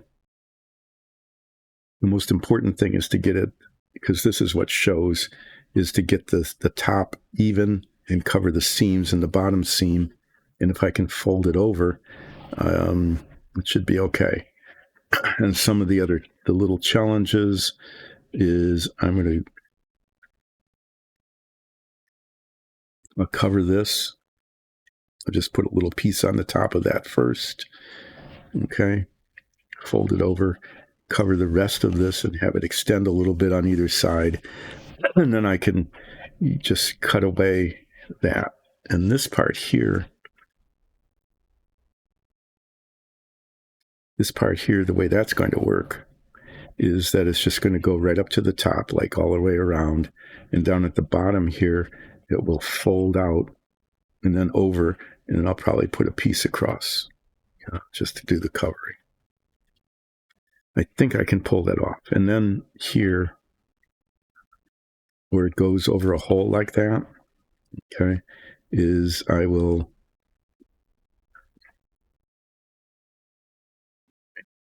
just use a toothpick in there, like that. And now there's a hole. And that's where the strut will attach. Okay. Well, this is looking okay. I mean, it's in the B range. Even though this didn't work out as well as I had hoped it would, it doesn't look too bad. It looks okay, especially if you look at it from more than 18 inches away in fairly dim light. I know that I can use this to cut there. I mean, I can cut into that. It's sharp enough to do that.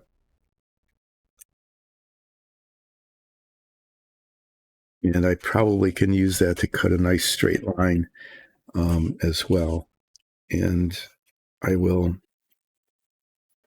be taking advantage of these straight edges to put these along the top.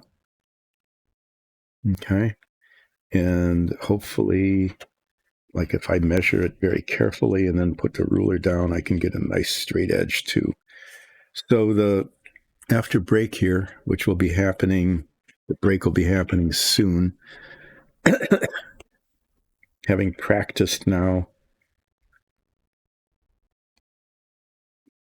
but it's not deep enough. I'm not sure what's going on with this blade there. Hopefully it won't keep moving. Hopefully with this and these and a toothpick and all forgiving rubber cement and the techniques that I have just practiced in terms of getting the Mylar right up to the surface and just folding it a little bit around the struts. This is just this piece is all mangled now, but doing that, it's just a question now of how much of this I want to take on at a time. I'm going to start by like doing this bit. I can even use this scrap piece is covering the tank there.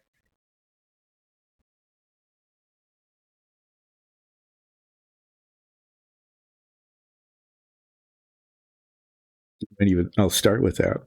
I've got this little scrap piece. It's just enough to go over the top of the tank. I'll cut it off a little bit and straighten out that line.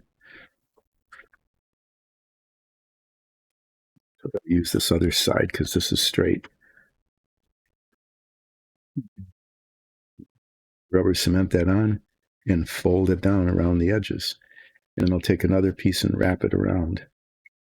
So I'll be able to practice with the rubber cement on a very, very small area. And if it goes badly, it'll be easy to take off and clean up. I have a plan. I hope it works.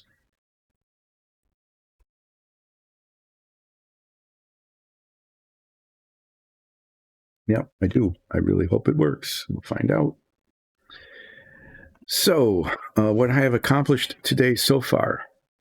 Look at what I have accomplished in practically 2 hours. What I have accomplished is I have painted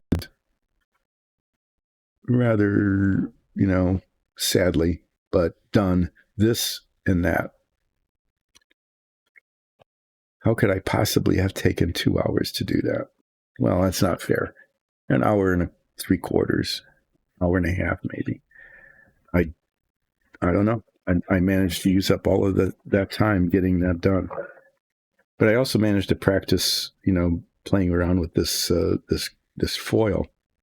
I'll stop calling it Mylar. It is foil that will be used to wrap this.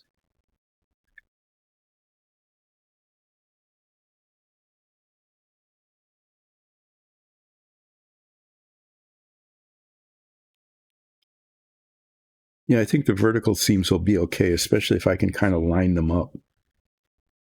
Like probably in the middle of a panel. I don't want to line it up with the edge because that would potentially leave a gap. But the bigger the bigger I start working with, the bigger the chunk I start working with, the more difficult it's going to be to get it lined up. And the smaller pieces I can manage, I think. So there'll be seams around the Mylar, but hopefully I'll be able to get enough rubber cement on there and squeeze it down so that they won't be too obvious. And I've got enough here so that if it just the first time I make a seam, it looks unseemly. I made a joke. I can see how it goes. I can start with a smaller piece and I'll start at the back. Start here. Start at the back and work my way around. And if the seams don't work, then I'll just try a bigger piece and see how it goes.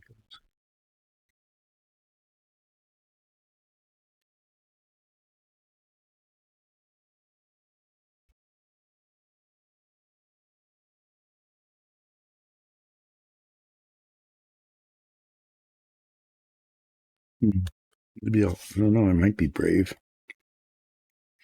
And just cut off and just use this length. I might try that because the main thing is getting it lined up around the top. The rubber cement, I should be able to pull it on and off. Hopefully the foil won't tear. I mean, I don't want to. I want it to stick to this, but not be like cemented on. Well, I'll find that out though, because remember I was gonna wrap this little bit first, so I'll have a chance to see what the adherence is.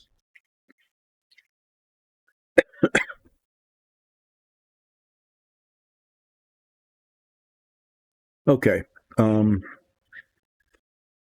can go wrong? Practically everything can possibly go wrong. I also need to remember that working with the rubber cement, it even though it's a fairly fresh bottle, this stuff is like it'll like I just did. It just oozes off and gets on everything.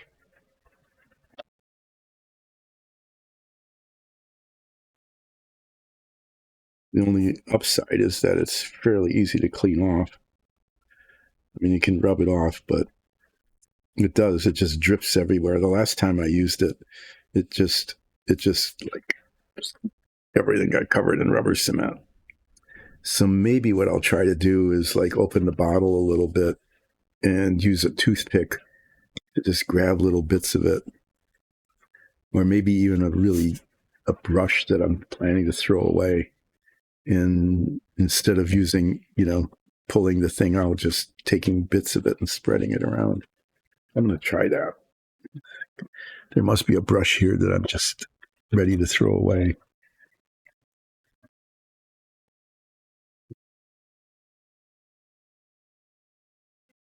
It's close to being thrown away. This one's still decent. I can use that. I think part of the problem is that I actually did throw some away. Or maybe what I did, maybe I wasn't wasteful. Maybe what I did is I said these brushes are worth throwing away, but I didn't throw them away. I just put them in a box somewhere in case I wanted to use them. I know that I've got these. Those are way too big. These are throwaway brushes. One use only brushes that are used for like I use them for fiberglass rosin when I was doing radio control model stuff.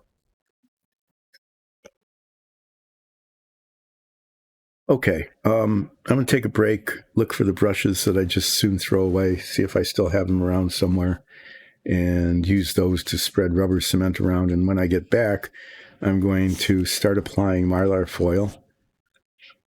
Not Mylar foil, gold colored foil to this tank thing.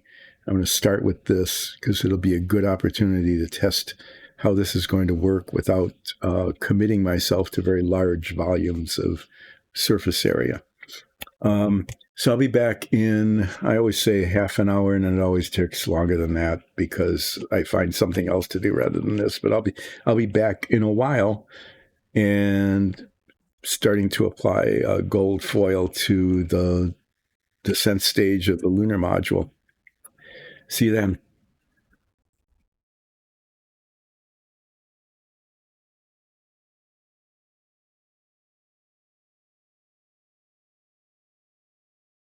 Okay, well, as usual, that took longer than I expected. Just as I was coming back down, the dogs decided that they needed to do their duty. They needed their break, and so there it was. Okay, I'm going to look for some tweezers. You should do two box of miscellaneous tools. I'm going to start with the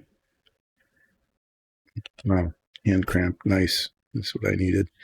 I'm going to start applying the stuff here by wrapping this like protrusion, this tank or whatever.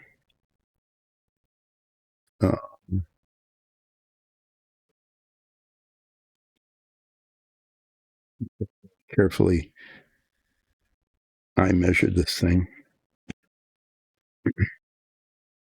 This is all mangled and scrappy. So this foil is going to go here. Okay. Yeah, wrap around the top of it. Like that. And then I'm going to fold it down around the edges. And this is my test to see how this is going to go. And I'm going to use rubber cement because it is very forgiving. It's important when I'm not sure how this is going to go at all to have something that is forgiving as possible, that is allowing errors to happen. And we'll see. Rubber cement has this habit of just getting everywhere. And as you know, I have this habit of if anything can get anywhere, it gets on me everywhere. So I'm going to use this little brush, which will then be lost forever. I mean, it's just getting covered in rubber cement, and I'm spreading some rubber cement on the part where I'm going to be sticking this, okay, including around the edges here, because I'm going to be folding it down, and it looks like there's, good grief, it looks like there's rubber cement on it now. Hopefully it is. Find out. So this stuff, rubber cement is really nice because you can stick things on and pull things off, and actually even clean it off, rub it off later if one needs to. I really want this to go like up over the edge a little bit. Not just right up to the edge, but just over the edge.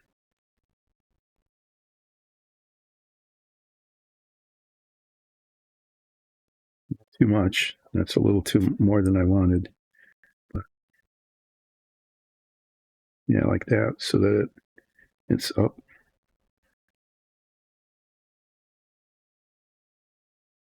There's a little bit of fold in it.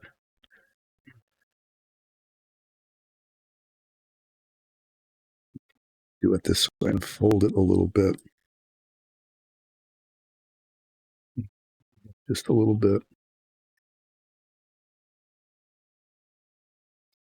put it on there. See if it'll stick.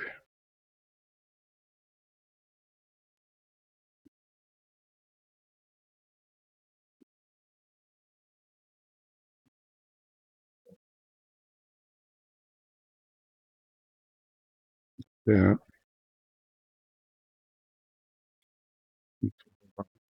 Just like that. Is it sticking? Why is the silver showing? What happened there? It folded over on itself. I didn't want it to fold over on itself. There we go. I got it. I salvaged it.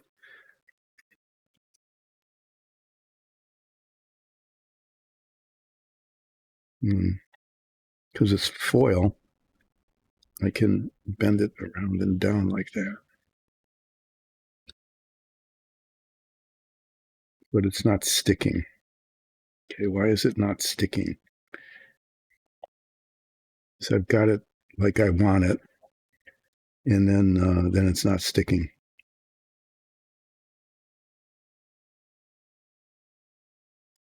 Okay, well, we'll try this again.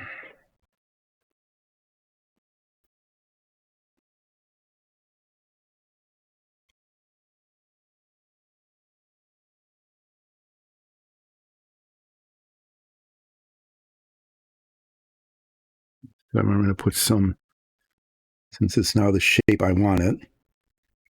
Okay. Put some on the inside of this. Rubber cement usually just sticks to everything. In this particular case, it didn't stick.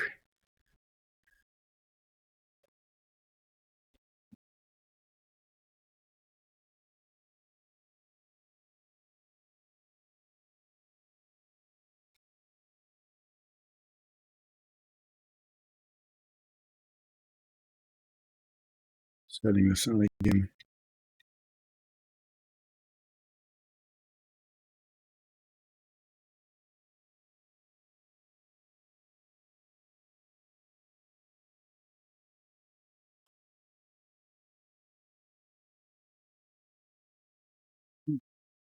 I guess what I need to do is put it on both surfaces.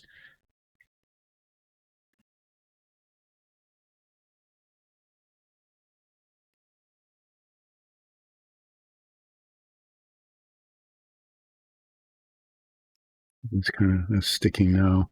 Well, it wasn't perfect, but it's on there, and hopefully it'll, work. And if it doesn't, I can do something else, I guess. So the next thing is to wrap it around here.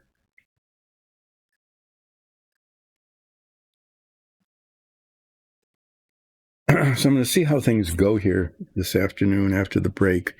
And if they're going okay, then I'll just keep going. And if they're going terrible, then I'm going to stop. It's a really nice day out. Okay. 2 centimeters, basically. I need 2 centimeters worth. And this is really close to that.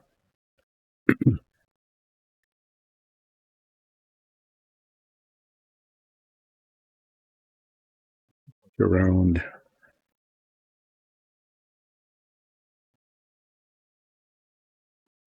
be more than I need, but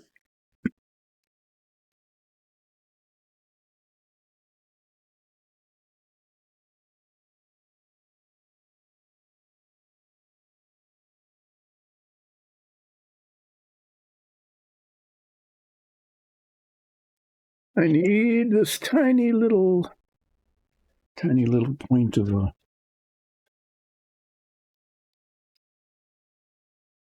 make them work.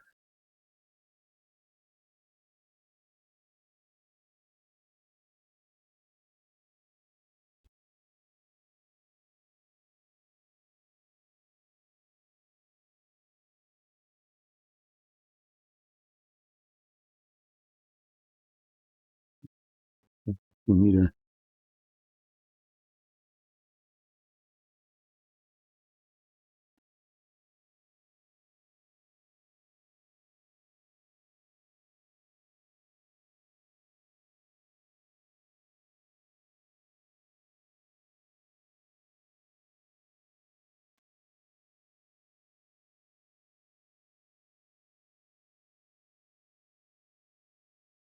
precision measurement here is going to be this is going to become an issue, isn't it?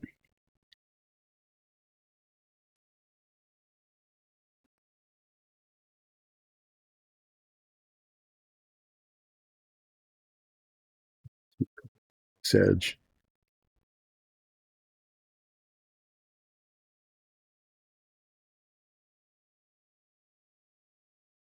Yeah, now there's a mark on it. Now I can see the mark now that I don't want to see it. I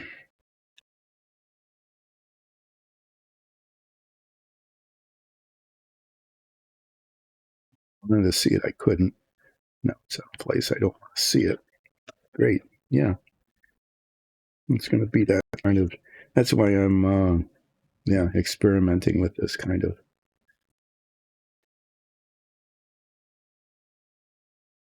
little bits. That what this is supposed to do. Let's try to get things out of the way. And what this is supposed to do is wrap around here. Okay.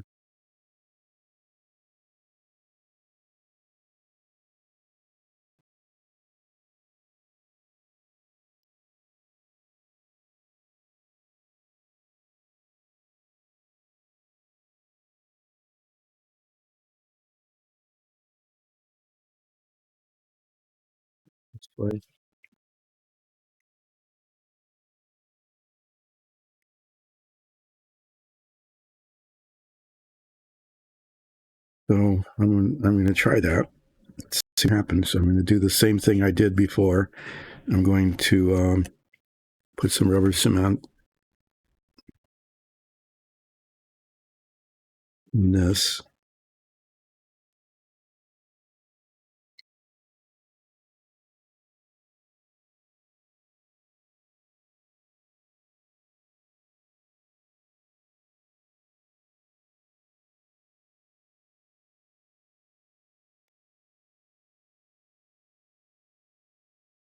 Hold it.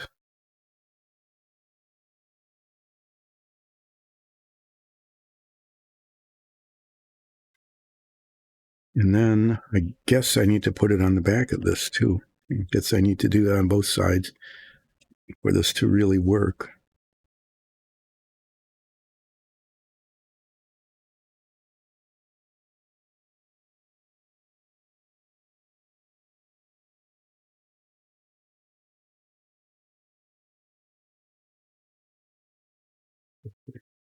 Is right.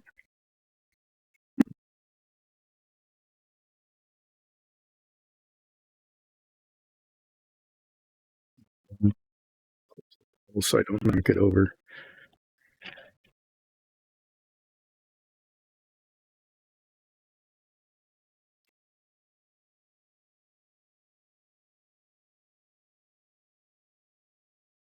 Well, this is tedious.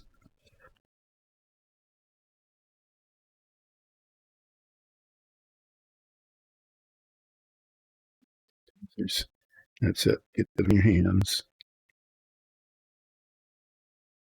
It's supposed to be right up to the top. Put that over.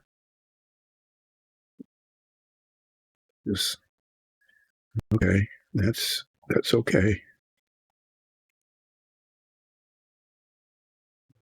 It's supposed to be crinkly, and it is, but it's adhering. The top of it's okay. The bottom, what should I do with the bottom? I'm going to do with the bottom. Just take some more of this.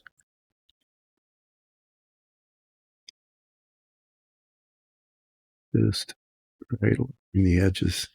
Right along the edges. So I'm going to fold it over. And that's going to be all along the bottom. I want it to be like that.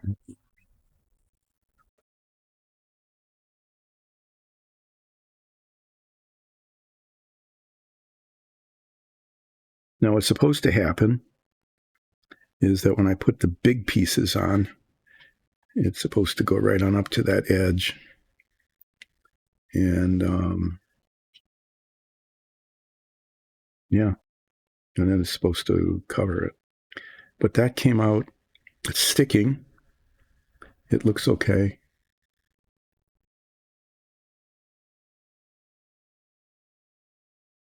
Your ankle, oh my. Okay. So you said yesterday that the anesthesia was wearing off. Usually that's the worst part, is you go from I'm feeling okay because, the anesthetic is making you feel okay to, oh, I can't believe that it hurts that much. So hopefully you missed the I can't believe it's hurting that much. When there was a tumor on the bone, that's so they had to like scrape it or grind it off. Ugh.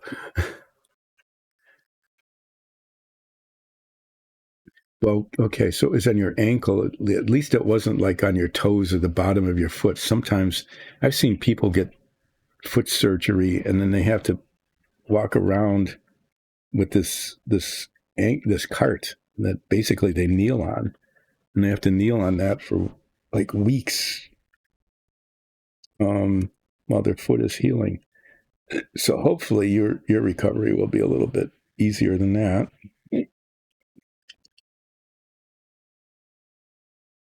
Um, okay, well, there it is. That's I got this little tank thing wrapped in foil. It seems to be on there okay.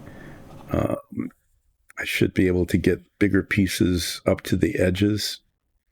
Okay, and then wrapped around the bottom, and it looks okay on the bottom with it just kind of bent over like that. Um,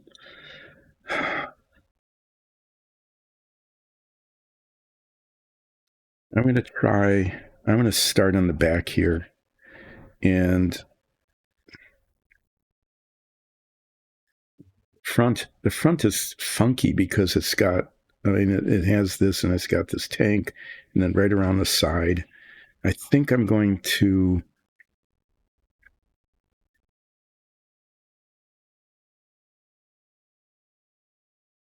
cut a piece that kind of goes around this. The easiest way to do this.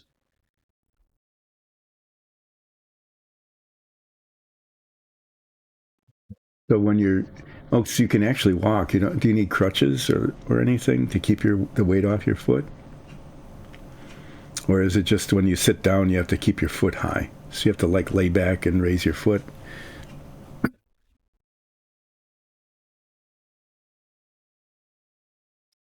I'm going to, one way to do this would be to cut a piece off just to cover here. And then there'll be seams on either side of this. I was hoping to have just one seam. I was hoping that I could like cut a piece that would be up to here and it would wrap around up to here and there'd be a seam here. Okay. Because there just has to be a seam there. And then wrap around this way. But cutting this little flap out, no.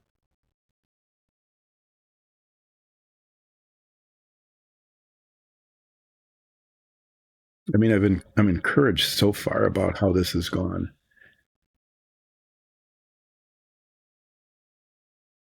Oh, okay, that's really good. So it wasn't like on the bottom of your foot. In some ways, I think that's pretty lucky.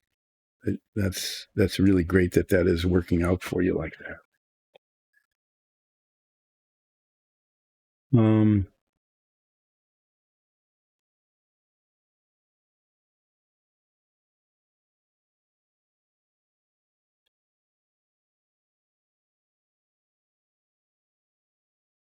So what I can do is I can fill this space in, okay, so that I can just have a piece here, right, a seam right along here, and on the other side. But what I want to do is I want to go here and have a flap that goes up around the top.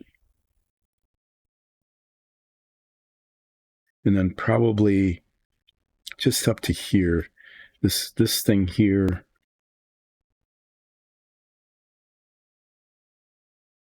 Well, I can wrap it around, and and I can go up in here, but then if I fold it here, it's not going to cover all the way down here. So this is what I'm going to do next, since I'm trying these things out, is I'm going to cover this bit. Okay, I'm going to wrap around the top as well, because it'll wrap back around when I cut a piece this high, okay, and wrap it all the way around, it'll go around this here. It'll here, but this protrudes, and so it'll just come out, and I'll just have to like shape it. Thanks for joining in. I really appreciate it. I'm talking my way through how I'm going to do this. I'm doing the hardest parts first this time.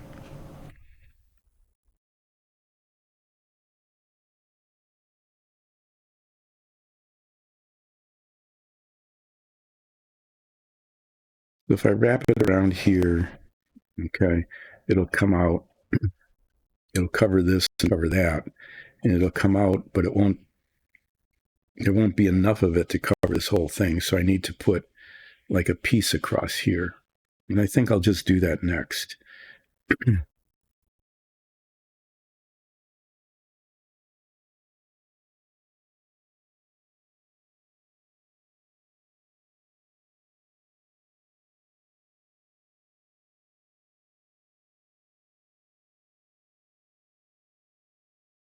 Okay, I'm going to try this. I don't know how this will go. Let me measure this again. This is 35 millimeters. So I want 37 millimeters to be 2 millimeters longer than it needs to be.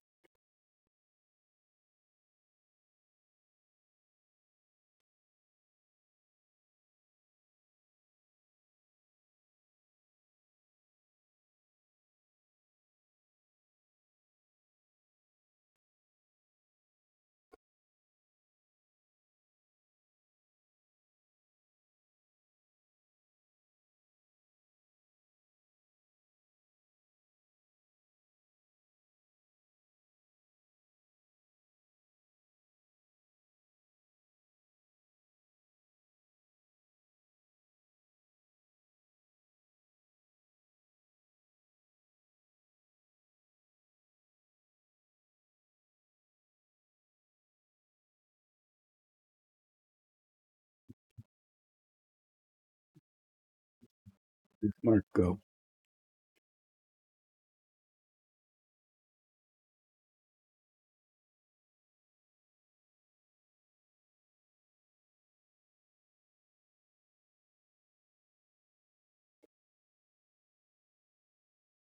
I can see that mark.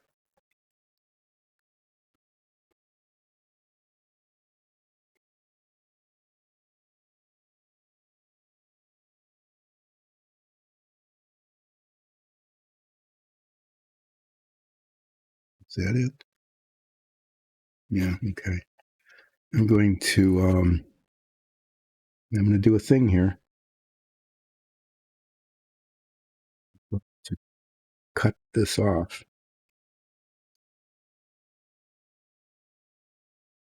I hope this works.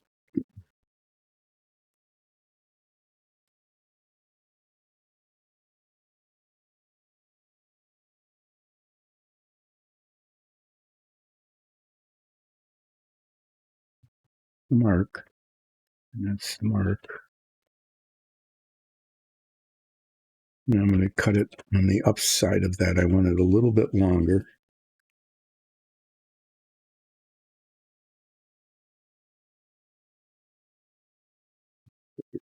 On the mark, not below it.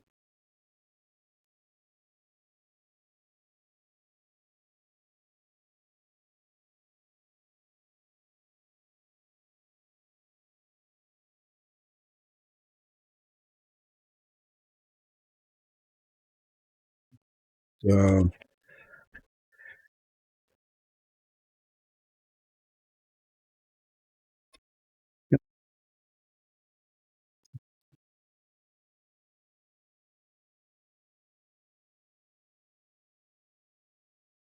about to do a thing.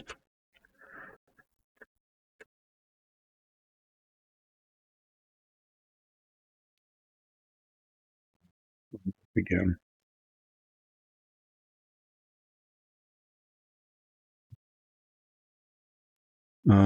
Yeah, I was going to cut it with the X-Acto knife, and my X-Acto knife is missing. There it is. It rolled away. Find my spots again.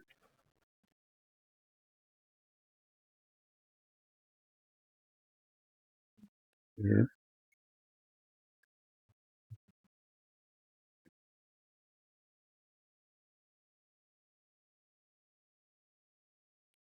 Okay, here goes nothing.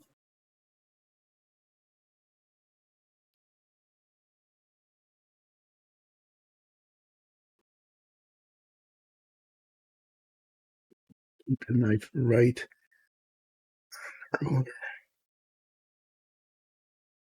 It's actually cutting.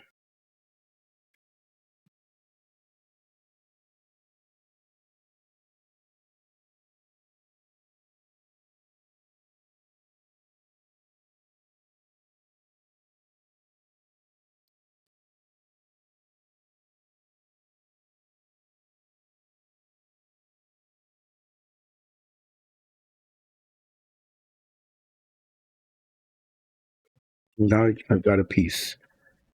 It's like a nice straight line.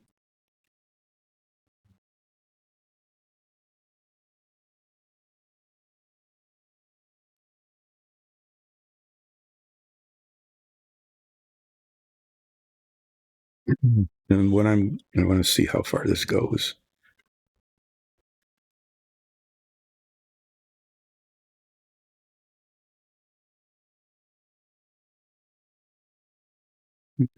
One way. I'm going to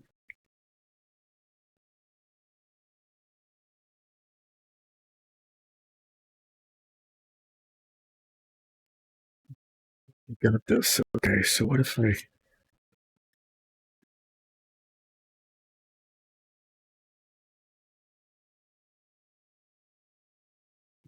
happy accident? This is like a happy accident. That to take advantage of this happy accident.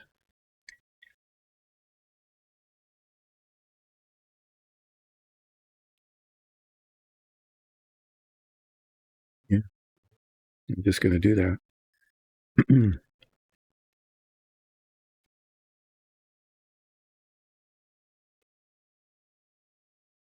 It just happens to be just like the right length to cover that.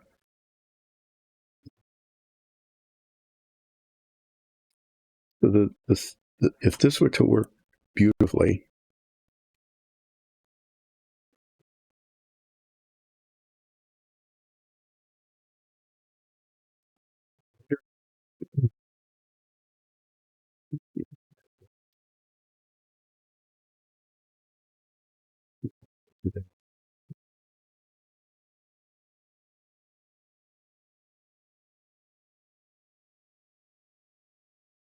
what are the odds?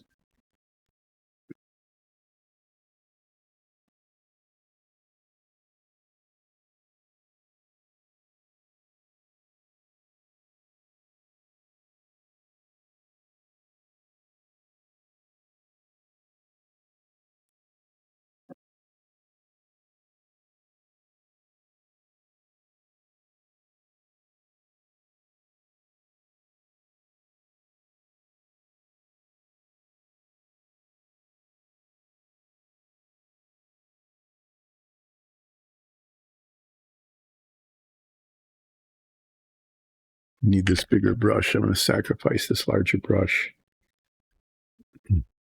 If I coat the whole back of this, do I need to put it? Yeah, I need to put it on both surfaces, I guess, really.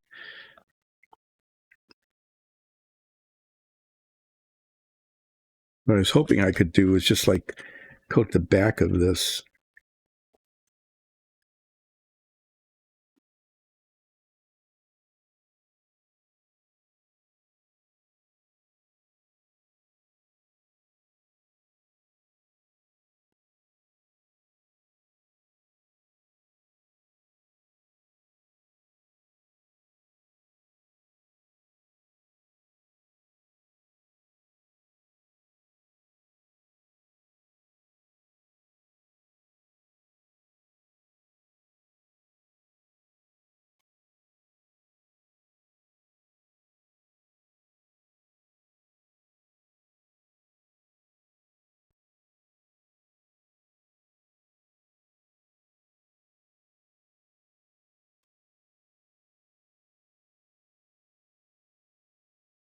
I hope I'm not biting off more than I can chew, so to speak, here by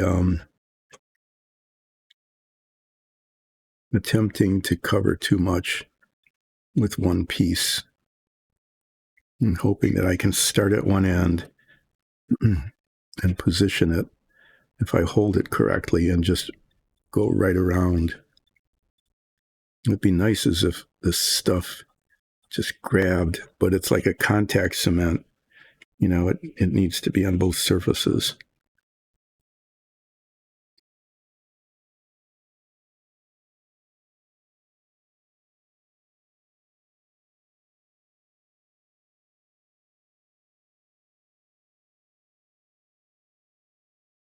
Probably should have, no, come on. Damn it. Stupid fingers that don't work.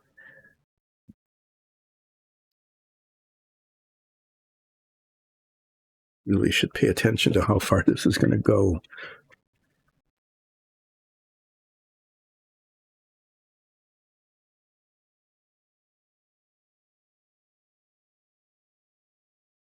Okay.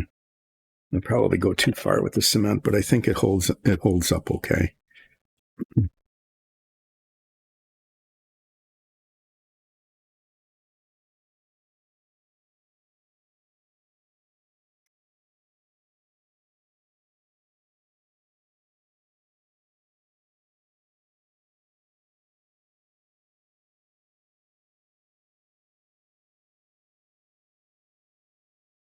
This is probably something that should be used in a well ventilated place with just, but this isn't quite. It's not bad, but it is what it is.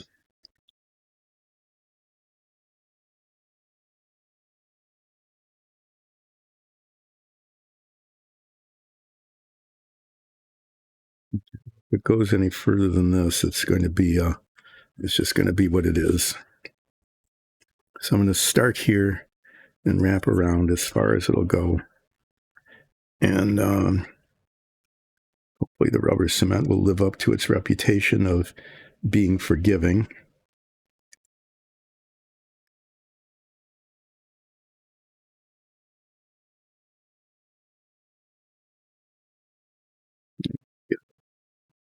Which I'm going to do here.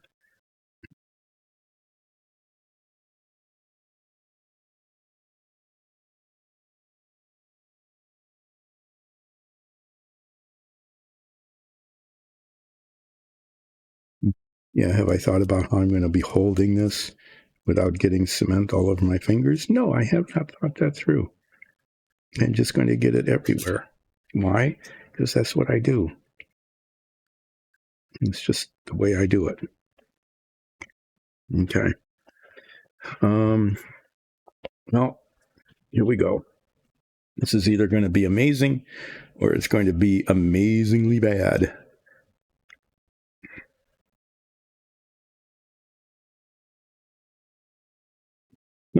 Yeah, just seriously, there's no place to.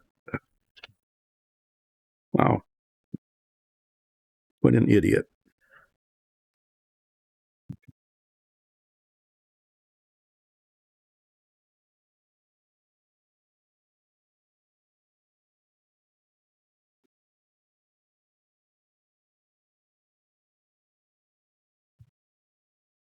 That's supposed to go.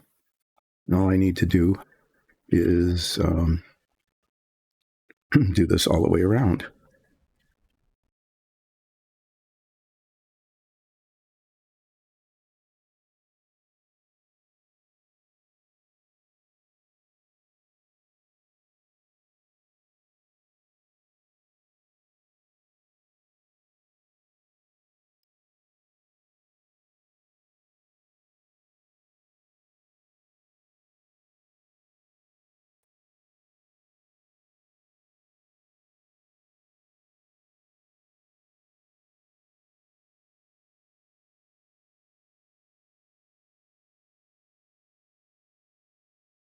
These little strut things, I knew that they would be a pain in the butt. And in fact, they are.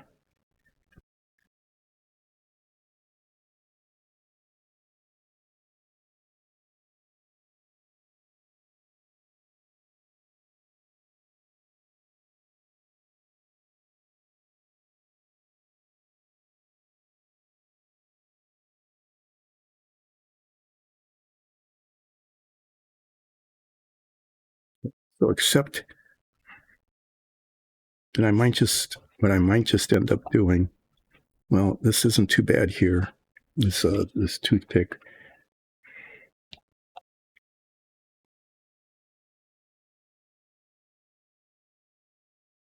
That's pretty good. This is a problem here.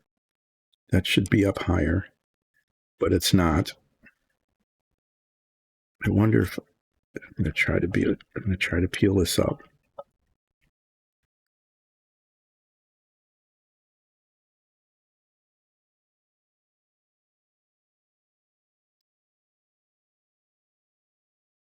This is a risky thing here, is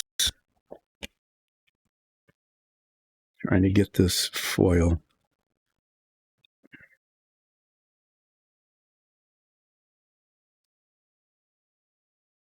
unbent and up higher. See, that's not too bad. This is okay here. This is okay here. I want this to stay okay here.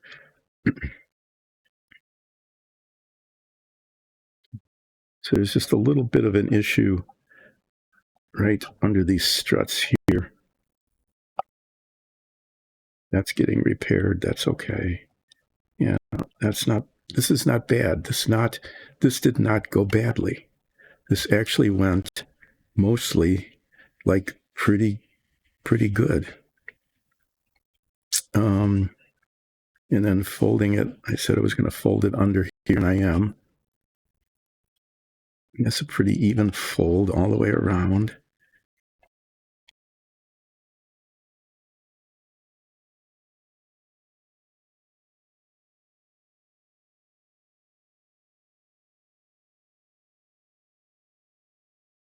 It's wrinkly, just like the real thing. There's a little flaw there where the silver showing through the gold. That didn't go up quite like I wanted it to. This isn't too bad here.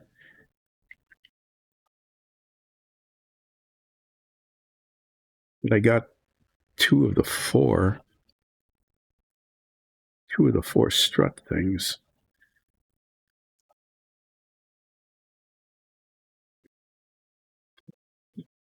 And what I'm going to do, so as far as this model goes, that this doesn't look too bad. A little ragged on the edge here. I can fix that. Here, there's a spot, and I'm going to do this. This is an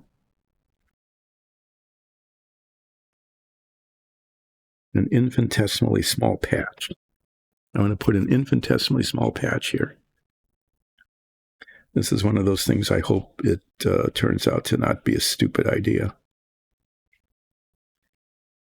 What I want is just a teeny bit of this, just kind of a ragged edge sort of thing, even.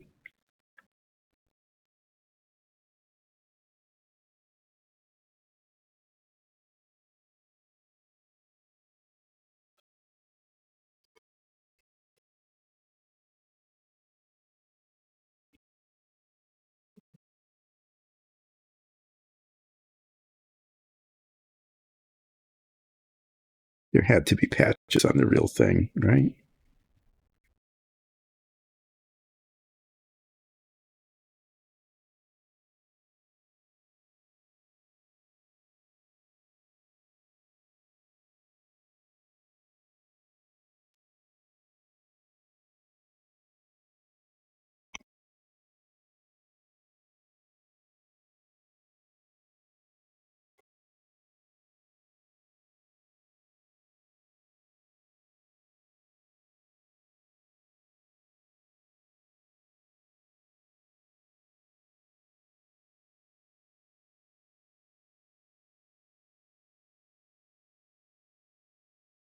So why is the patch not sticking? No, don't do that. Oh, I almost did something incredibly stupid. So the patch covered nicely, but it didn't stick.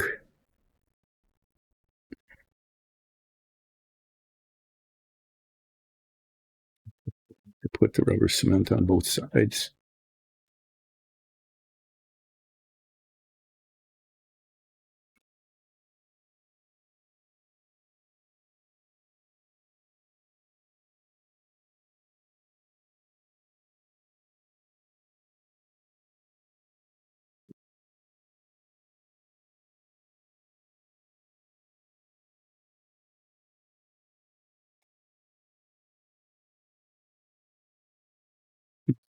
Sticking.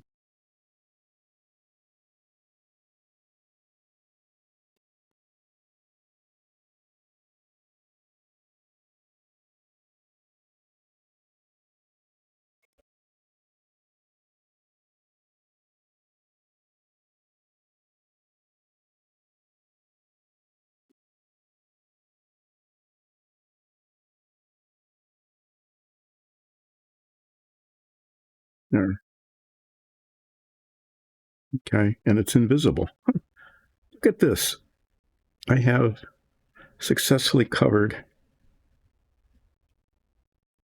pretty much half of this, and it doesn't look too bad.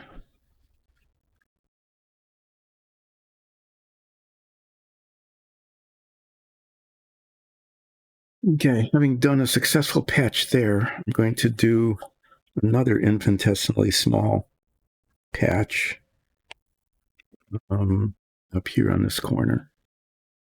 I mean, just to, why not? Let me try it again.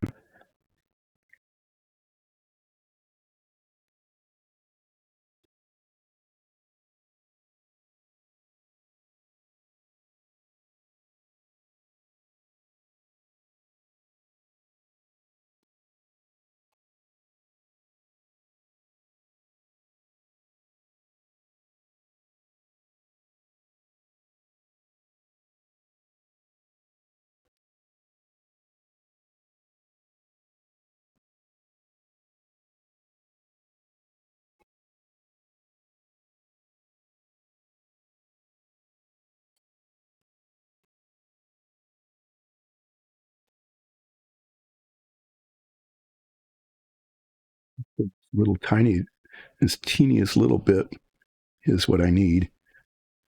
See if the other tweezers work.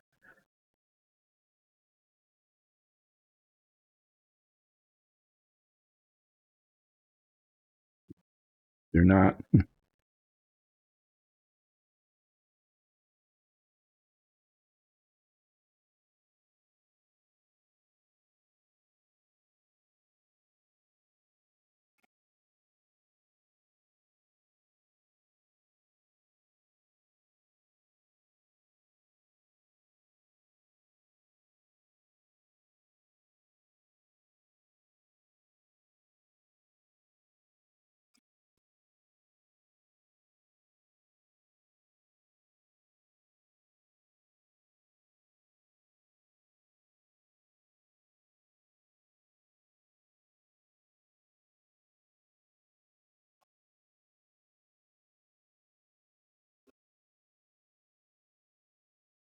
That almost worked until I bumped it with my finger.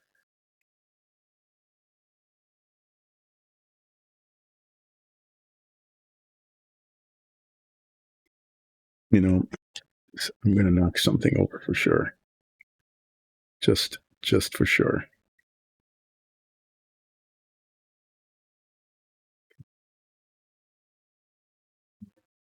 Okay, so now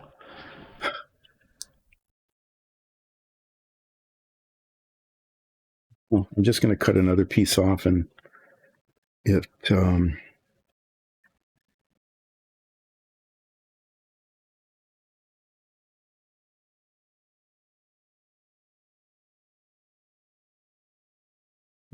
it will go all the way around.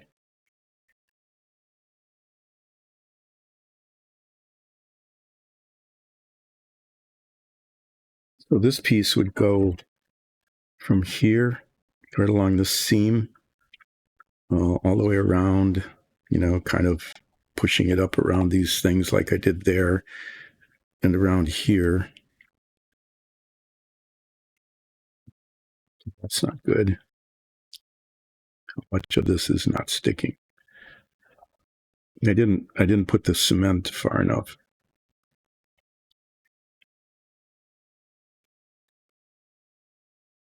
Cement, the rubber glue.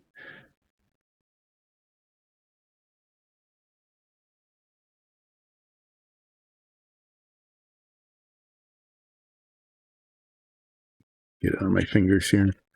Okay, well, I think I need to try doing the rest of this. What's going to happen here, though, is it's going to go here, and then it'll be over, and I'll fold it up.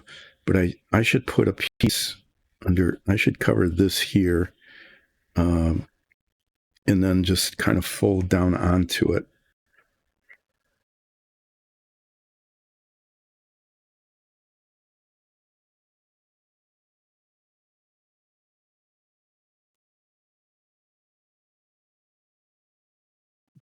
You'll cut from here. This is a nice clean edge, but it's a little bit.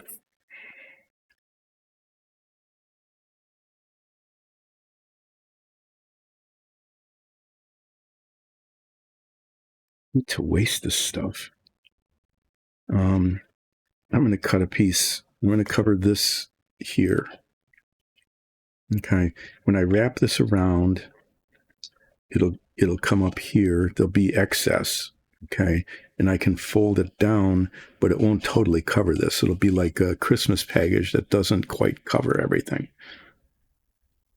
I'm pretty sure that it'll be short on the bottom. It'll be short on the bottom. So I'm going to cover this and then fold it down around it. I need it to be like 15 millimeters by 30. Wrap it all the way around that. 15 by 40. Make it a little bigger than I need, so it'll be like here. Talking to myself as I'm doing this, because so far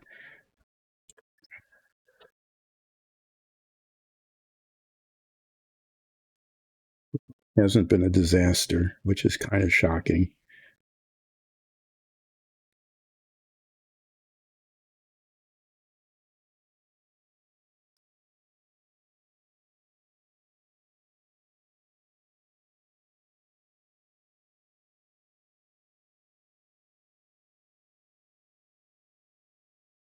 Cut this off just to wrap it around there.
And this one, I'm going to start this at the bottom. Okay, you can see how this is wrapped around the bottom here. I'm kind of keeping that the same distance. I want to start it here. It's about that same distance, like this, and then wrap it up. That's just about right.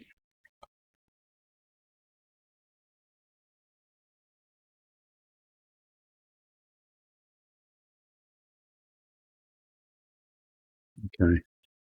So I will give this a go. What can happen?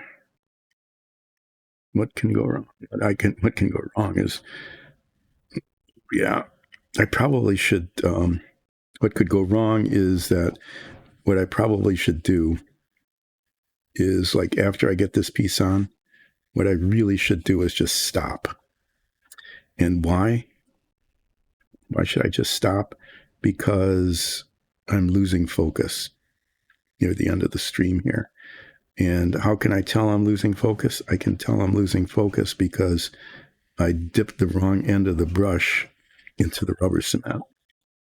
It's kind of a telltale thing, isn't it? I mean, really, that was, yeah, that was a thing that I did. And the next bit, although it is easier than the bits I've done already, the next bit is it's a big piece, and then things could go wrong. Like here, I mean, just a little bit where it got folded over on itself. It'd be a problem.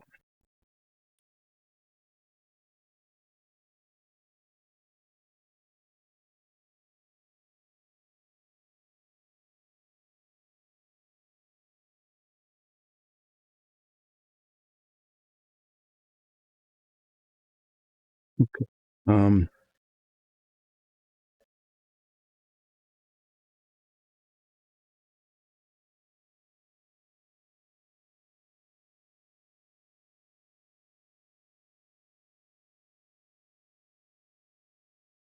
The thing that goes over this will fold over this.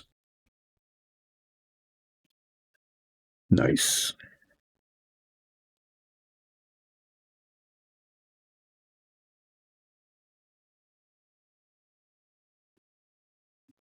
It's in the glare and I can't see what I'm doing.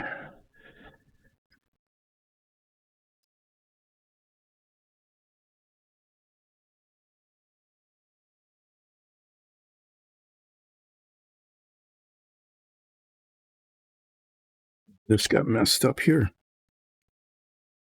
This corner got messed up.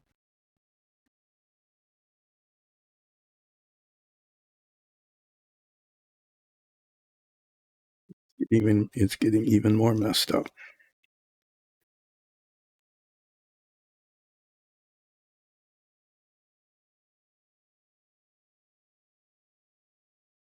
What happened is, you can see it here, it got folded over onto itself just enough to be a problem. I think if I can, yeah, this is telling me I really need to stop now. If I can get this fixed. If I can't, I might have to cut another piece. If I can get this fixed, then I am definitely going to stop, because at this point, things are starting to go wrong. And this next bit, I mean, this is just a little bit, right? This is just a little bit of going wrong. And I'm just going to put a patch on that. Okay, because I want the fold over to be the same all the way around. I'm going to patch that. But what I expect will happen is that when I cut a piece,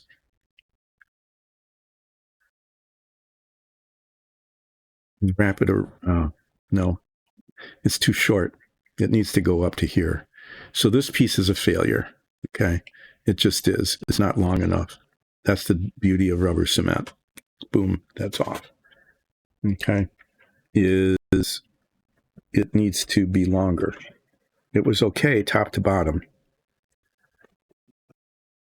but it turned out that just because I didn't, the 45 here, it isn't. It's like it needs to be. I'm just going to make it extra long. I'm going to make it 55. It'll be more than enough.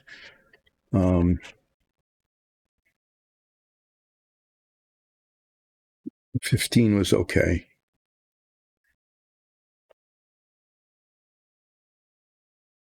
But it needs to be longer.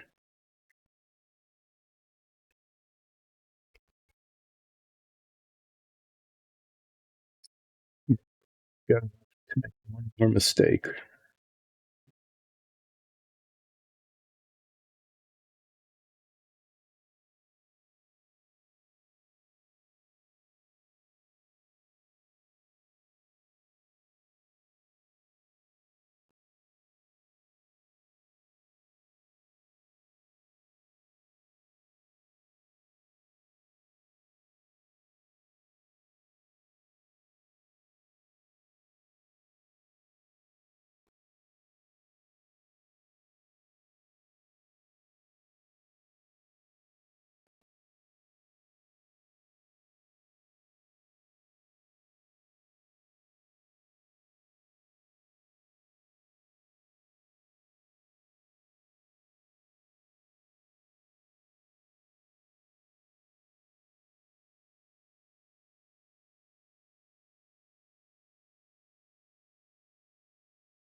Yep. Run silent, run deep. I have enough mylar there, not mylar, foil here, in case this screws up again. But I think I can, I think this will be all right. I should probably take the ink off of that. And the first time I did this, I said I was going to go from the bottom so that I had the right amount of bend on it. Okay, this time at least it covers. Okay, this is pretty much what it needs to be. No, rubber cement sticks to itself. Yeah, I probably should stop before I do this, but fortunately I've got enough material so that I can make one more mistake.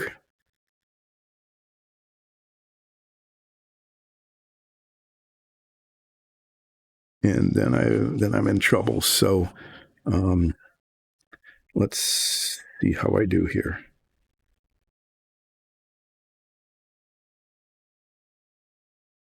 And then I definitely need to stop. I'm going to be a little bit short, but I can talk about Dyson Dungeons then. But I'm most assuredly not going to try the next big piece. Definitely not doing that, because it will be like a 95% chance of wasting a huge amount of material and making a mess.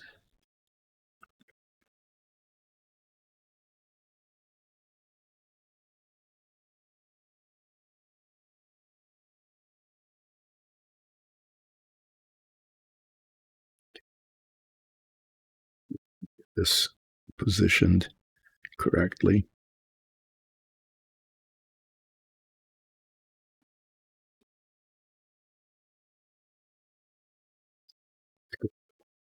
It's good.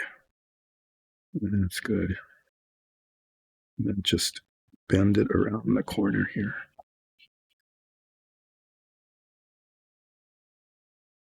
This time it went far enough.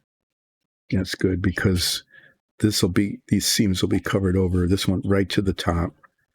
The bottom, that's nice straight kind of line there. Yeah, this is definitely time to stop. It's like celebrate this not getting screwed up.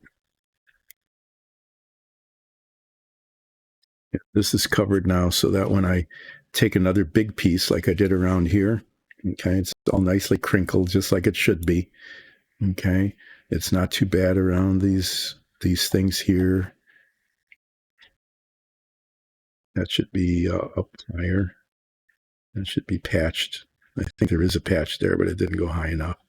But that's not going to show very much. I might. Oh, that's the one I patched.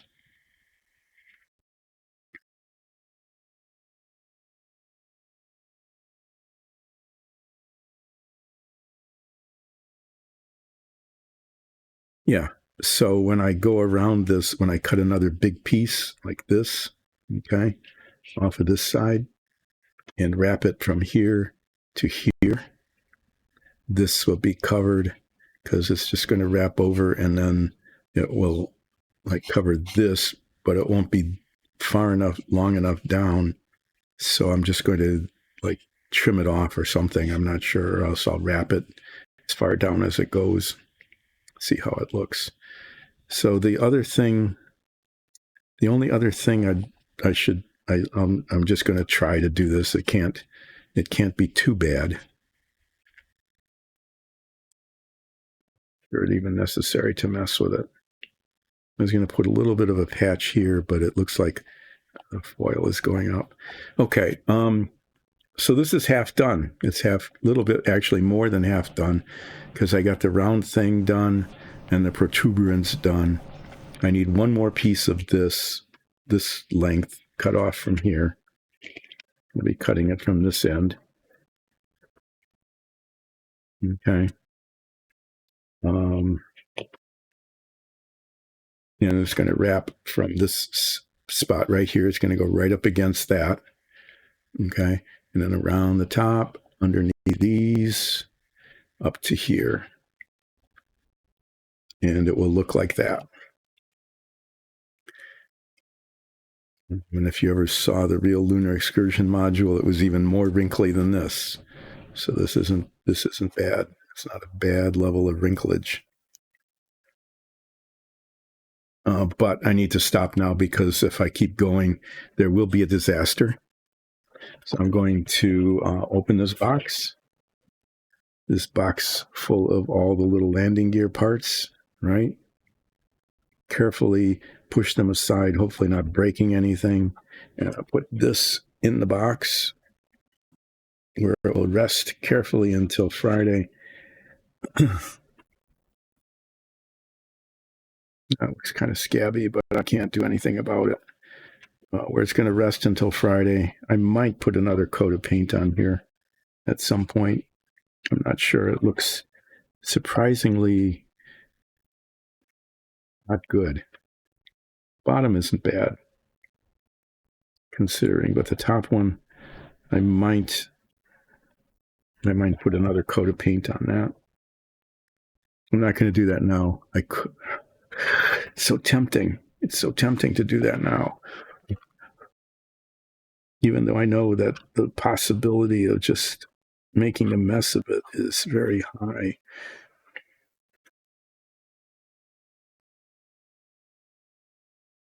On the real LEM, all of these little bits are wrapped in foil. You know what I might end up doing? Depending on how this next bit goes, and how it looks when it's done, and how much of that I have left over, I might try to cover this. But I'm not going to say I'm going to do that now. It's just too risky. But putting another coat of paint on there, I don't know.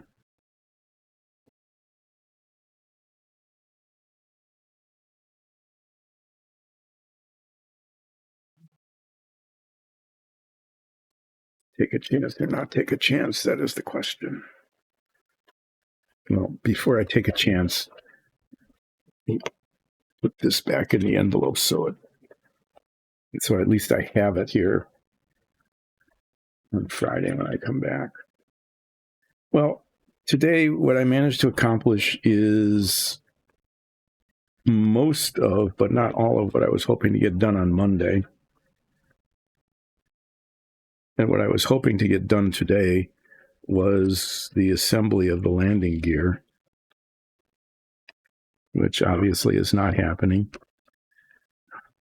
That's it, mess up the corners.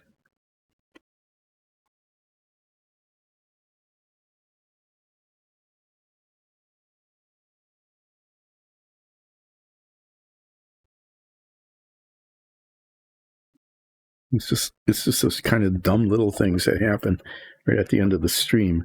Is like, this could end up being patched, but it's like just the corner's screwed up. I bumped the corner and bent it up so that the silver part is showing over the top. So I need to do this really carefully, and I'm not being careful at the moment.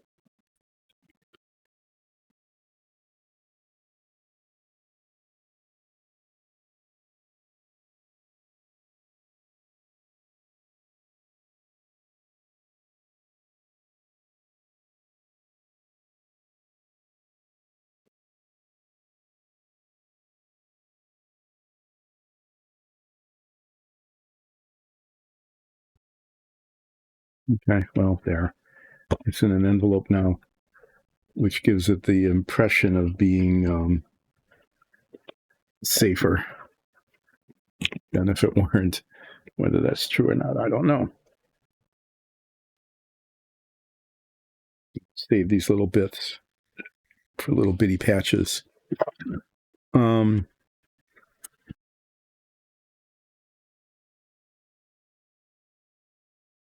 The clock is do I have 20 minutes left yet? Okay. I know. Against all better judgment. Okay. Against all better judgment. Yeah, these are rubber cement things. They're just going to stay rubber cement brushes. There.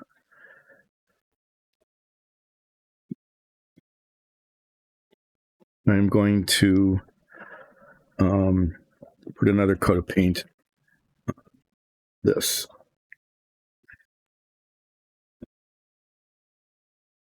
Clean paper towel. That's what I want to. When I rotate it, I want to rotate it this way. But that just didn't come out very well. It just doesn't look good. I'm going to put another coat of dark aluminium on it. I'm going to need this little bitty brush.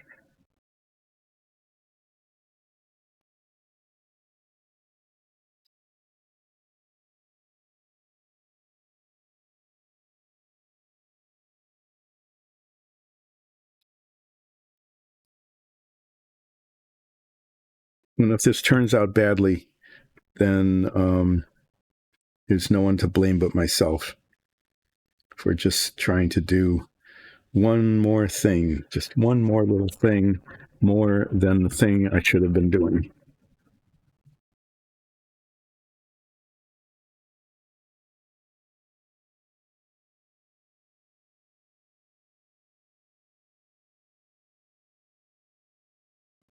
So the paper towel, otherwise I'll get paint all over my fingers.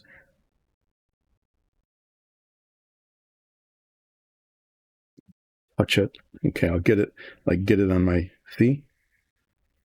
There's paint there that I did get on my finger, despite using a paper towel.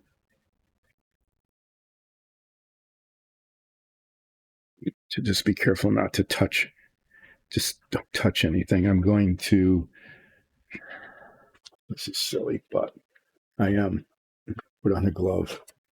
At this point in the stream, anything terrible can happen. I'm going to take some precautions because I got paint on my fingers from something I don't know how.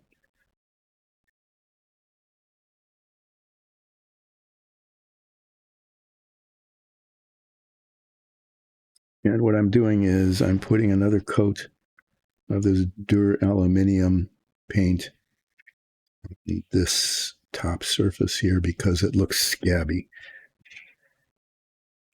And I don't know if this will make it look better or not, but it won't look worse.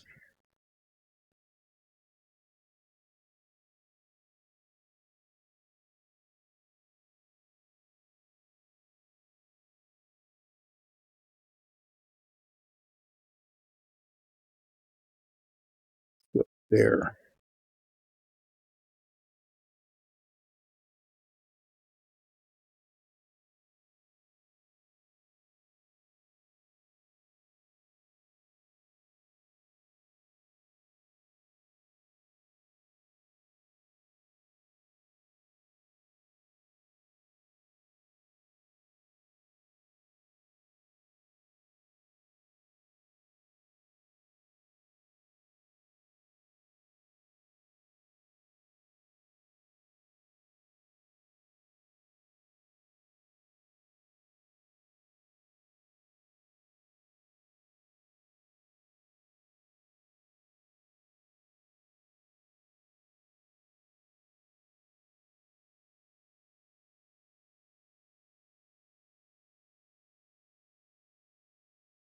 Okay. Then I'm going to use a larger brush to do the inside.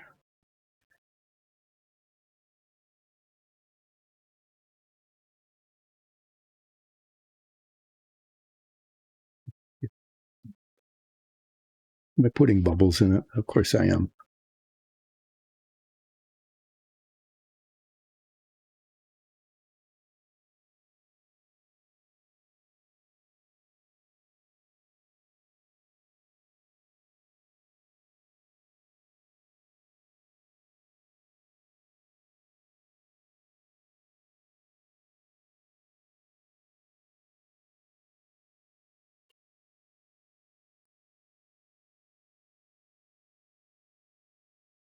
This larger brush to do the circle on the inside. Even at the risk of bubbles. It'll spread the paint evenly.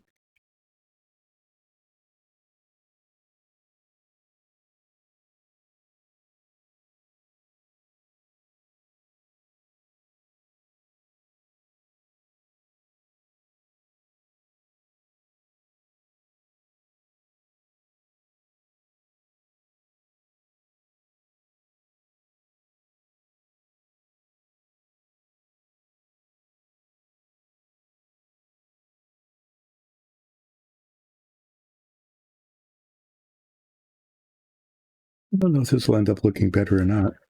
I guess I'll find out Friday when I look at it again after the paint's dried. But it wasn't looking good. So I'm hoping that this extra layer of paint, once I get the bubbles out, if I can, will make it look just a little bit better, a little more even.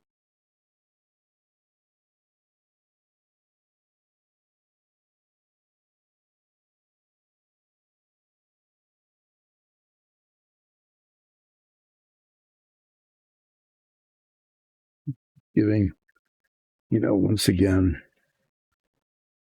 when displaying this, make sure that no one gets closer than 18 inches and that the light is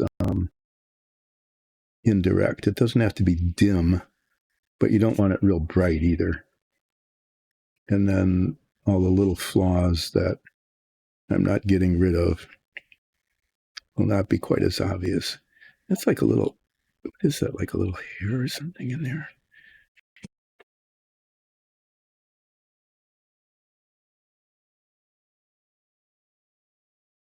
Yeah, it actually came off. I thought it was.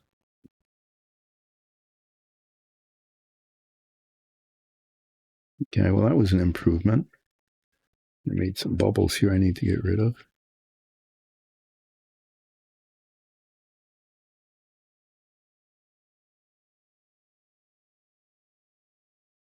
It's like a little piece of dust or something there that got in the way.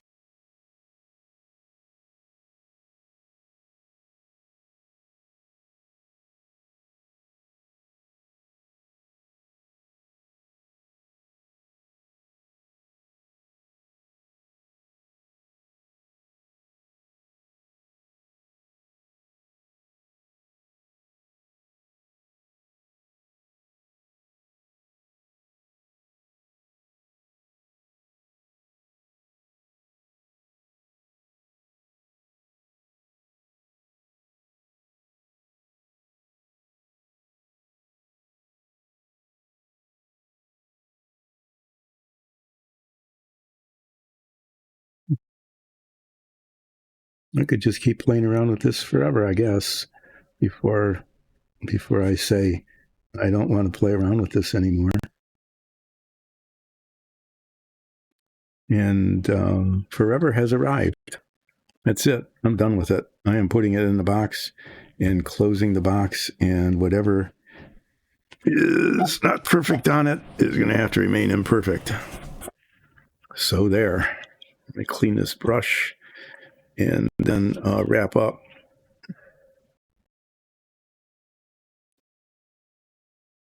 So this has been, I did some painting. This has been sort of slightly, but, not terribly. Oh, hi. I'm doing well. Thanks for dropping in. I will be finishing soon, but today went actually okay. And I'll show off what I did after I finish getting this brush clean.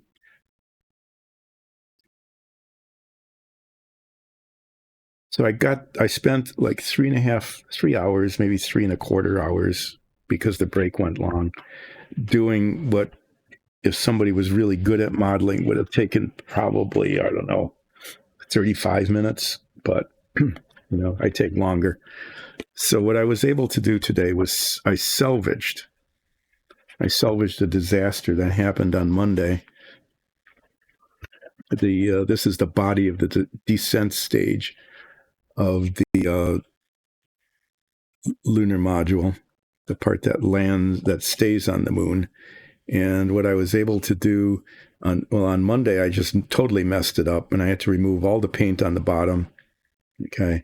And then I tested it and was able to reprime and repaint it. So on Monday, pretty much I lost the entire day. And today I'm picking up where I wanted to be on Monday. So I got the parts where the rocket nozzles go from the top and the bottom. I got them painted this silvery color so it contrasts with the gold. And then I was actually able to get half of the body, the hard part, because of the this like protuberance here and here. I got half of it wrapped in the gold foil. And on Friday, I had to stop because at this point, starting to lose focus. It would have just been one disaster after the other. On Friday, I'm going to cut another piece of mylar, just not mylar, the foil. And it'll go from here to here, hopefully without too many disasters, including getting it up underneath these brackets. Oh, that's a thing. Okay.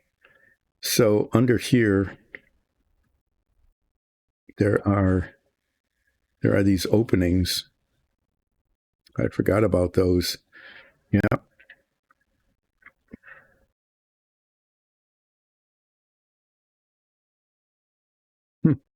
Yeah. Okay. Yeah. These are really important. Like here. And there's another one here somewhere. There. Those need to be opened up. And so, yeah, here too, somewhere under here are those openings that need to be opened up right along the bottom here. And I need to find them and open them up without. There's one. That's good. I shouldn't be doing this at this stage of the stream.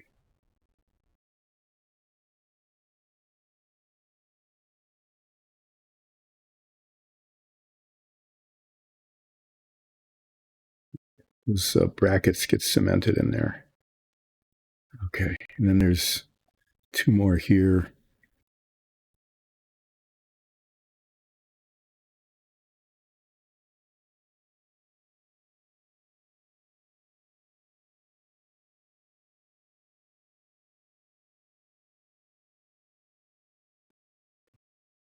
Well, I did that without having a disaster, but those need to be opened up because brackets get glued in there, and here, and here. And I'll need to remember that when I wrap the rest of this. There's one under here as well. Came up. Need to be re-glued. No, it's stuck. Okay. So yeah, this is like 60% done. And if I can get that last piece of foil to go from here to here, like this one went, that will be a huge success. And then I will just need to make some decisions about, since I'll have extra foil, whether I want to wrap, to replace the gold paint with some of the gold foil, like on the top here, on the bottom. It's always something I can do a little bit later, even after the landing gear I put on. So yeah, I mean, that's all I accomplished today is I got this painted and this painted. It took like 4 coats of paint, the removal of some and picking up another. And I got this foil, the gold foil, wrapped around a little bit more than half of it. And all these pieces are ready for assembly sometime, maybe Friday. We'll see. I'll get the rest of the foil on and then start working on this, I guess. So thanks for joining in. I appreciate it. I didn't have any disasters today. I had one unexpected success in that a piece that was already cut fit perfectly, where I was afraid I would have trouble cutting a piece. That was a shock. I only wasted one little piece of foil here, just one little piece that I might be able to use later for some patches. And I will be back on Friday at about 10 o'clock and be picking up on wrapping gold foil around the lem. And then, assuming that goes okay, starting to assemble the landing gear. Thank you all. If you like Dice and Dungeons, please become a follower here on Twitch. If you catch this on YouTube, I think that's called a sponsor. Please do that. Or if you can, go to patreon.com/diceanddungeons and support our Dungeons and Dragons show. Okay. Thanks, everybody. I will be back on Friday morning. Oh, I should tell you, I will be gone next week again. Another bit of travel that was planned more than a year ago. But I'll be gone all of next week. So I'll be here on Friday. I'll be gone next week, and then I'll be back again a week from Monday. So I'll remind you about that on Friday as well. Thank you for putting up with the very erratic summer schedule, where it's been off and on all since like January, right?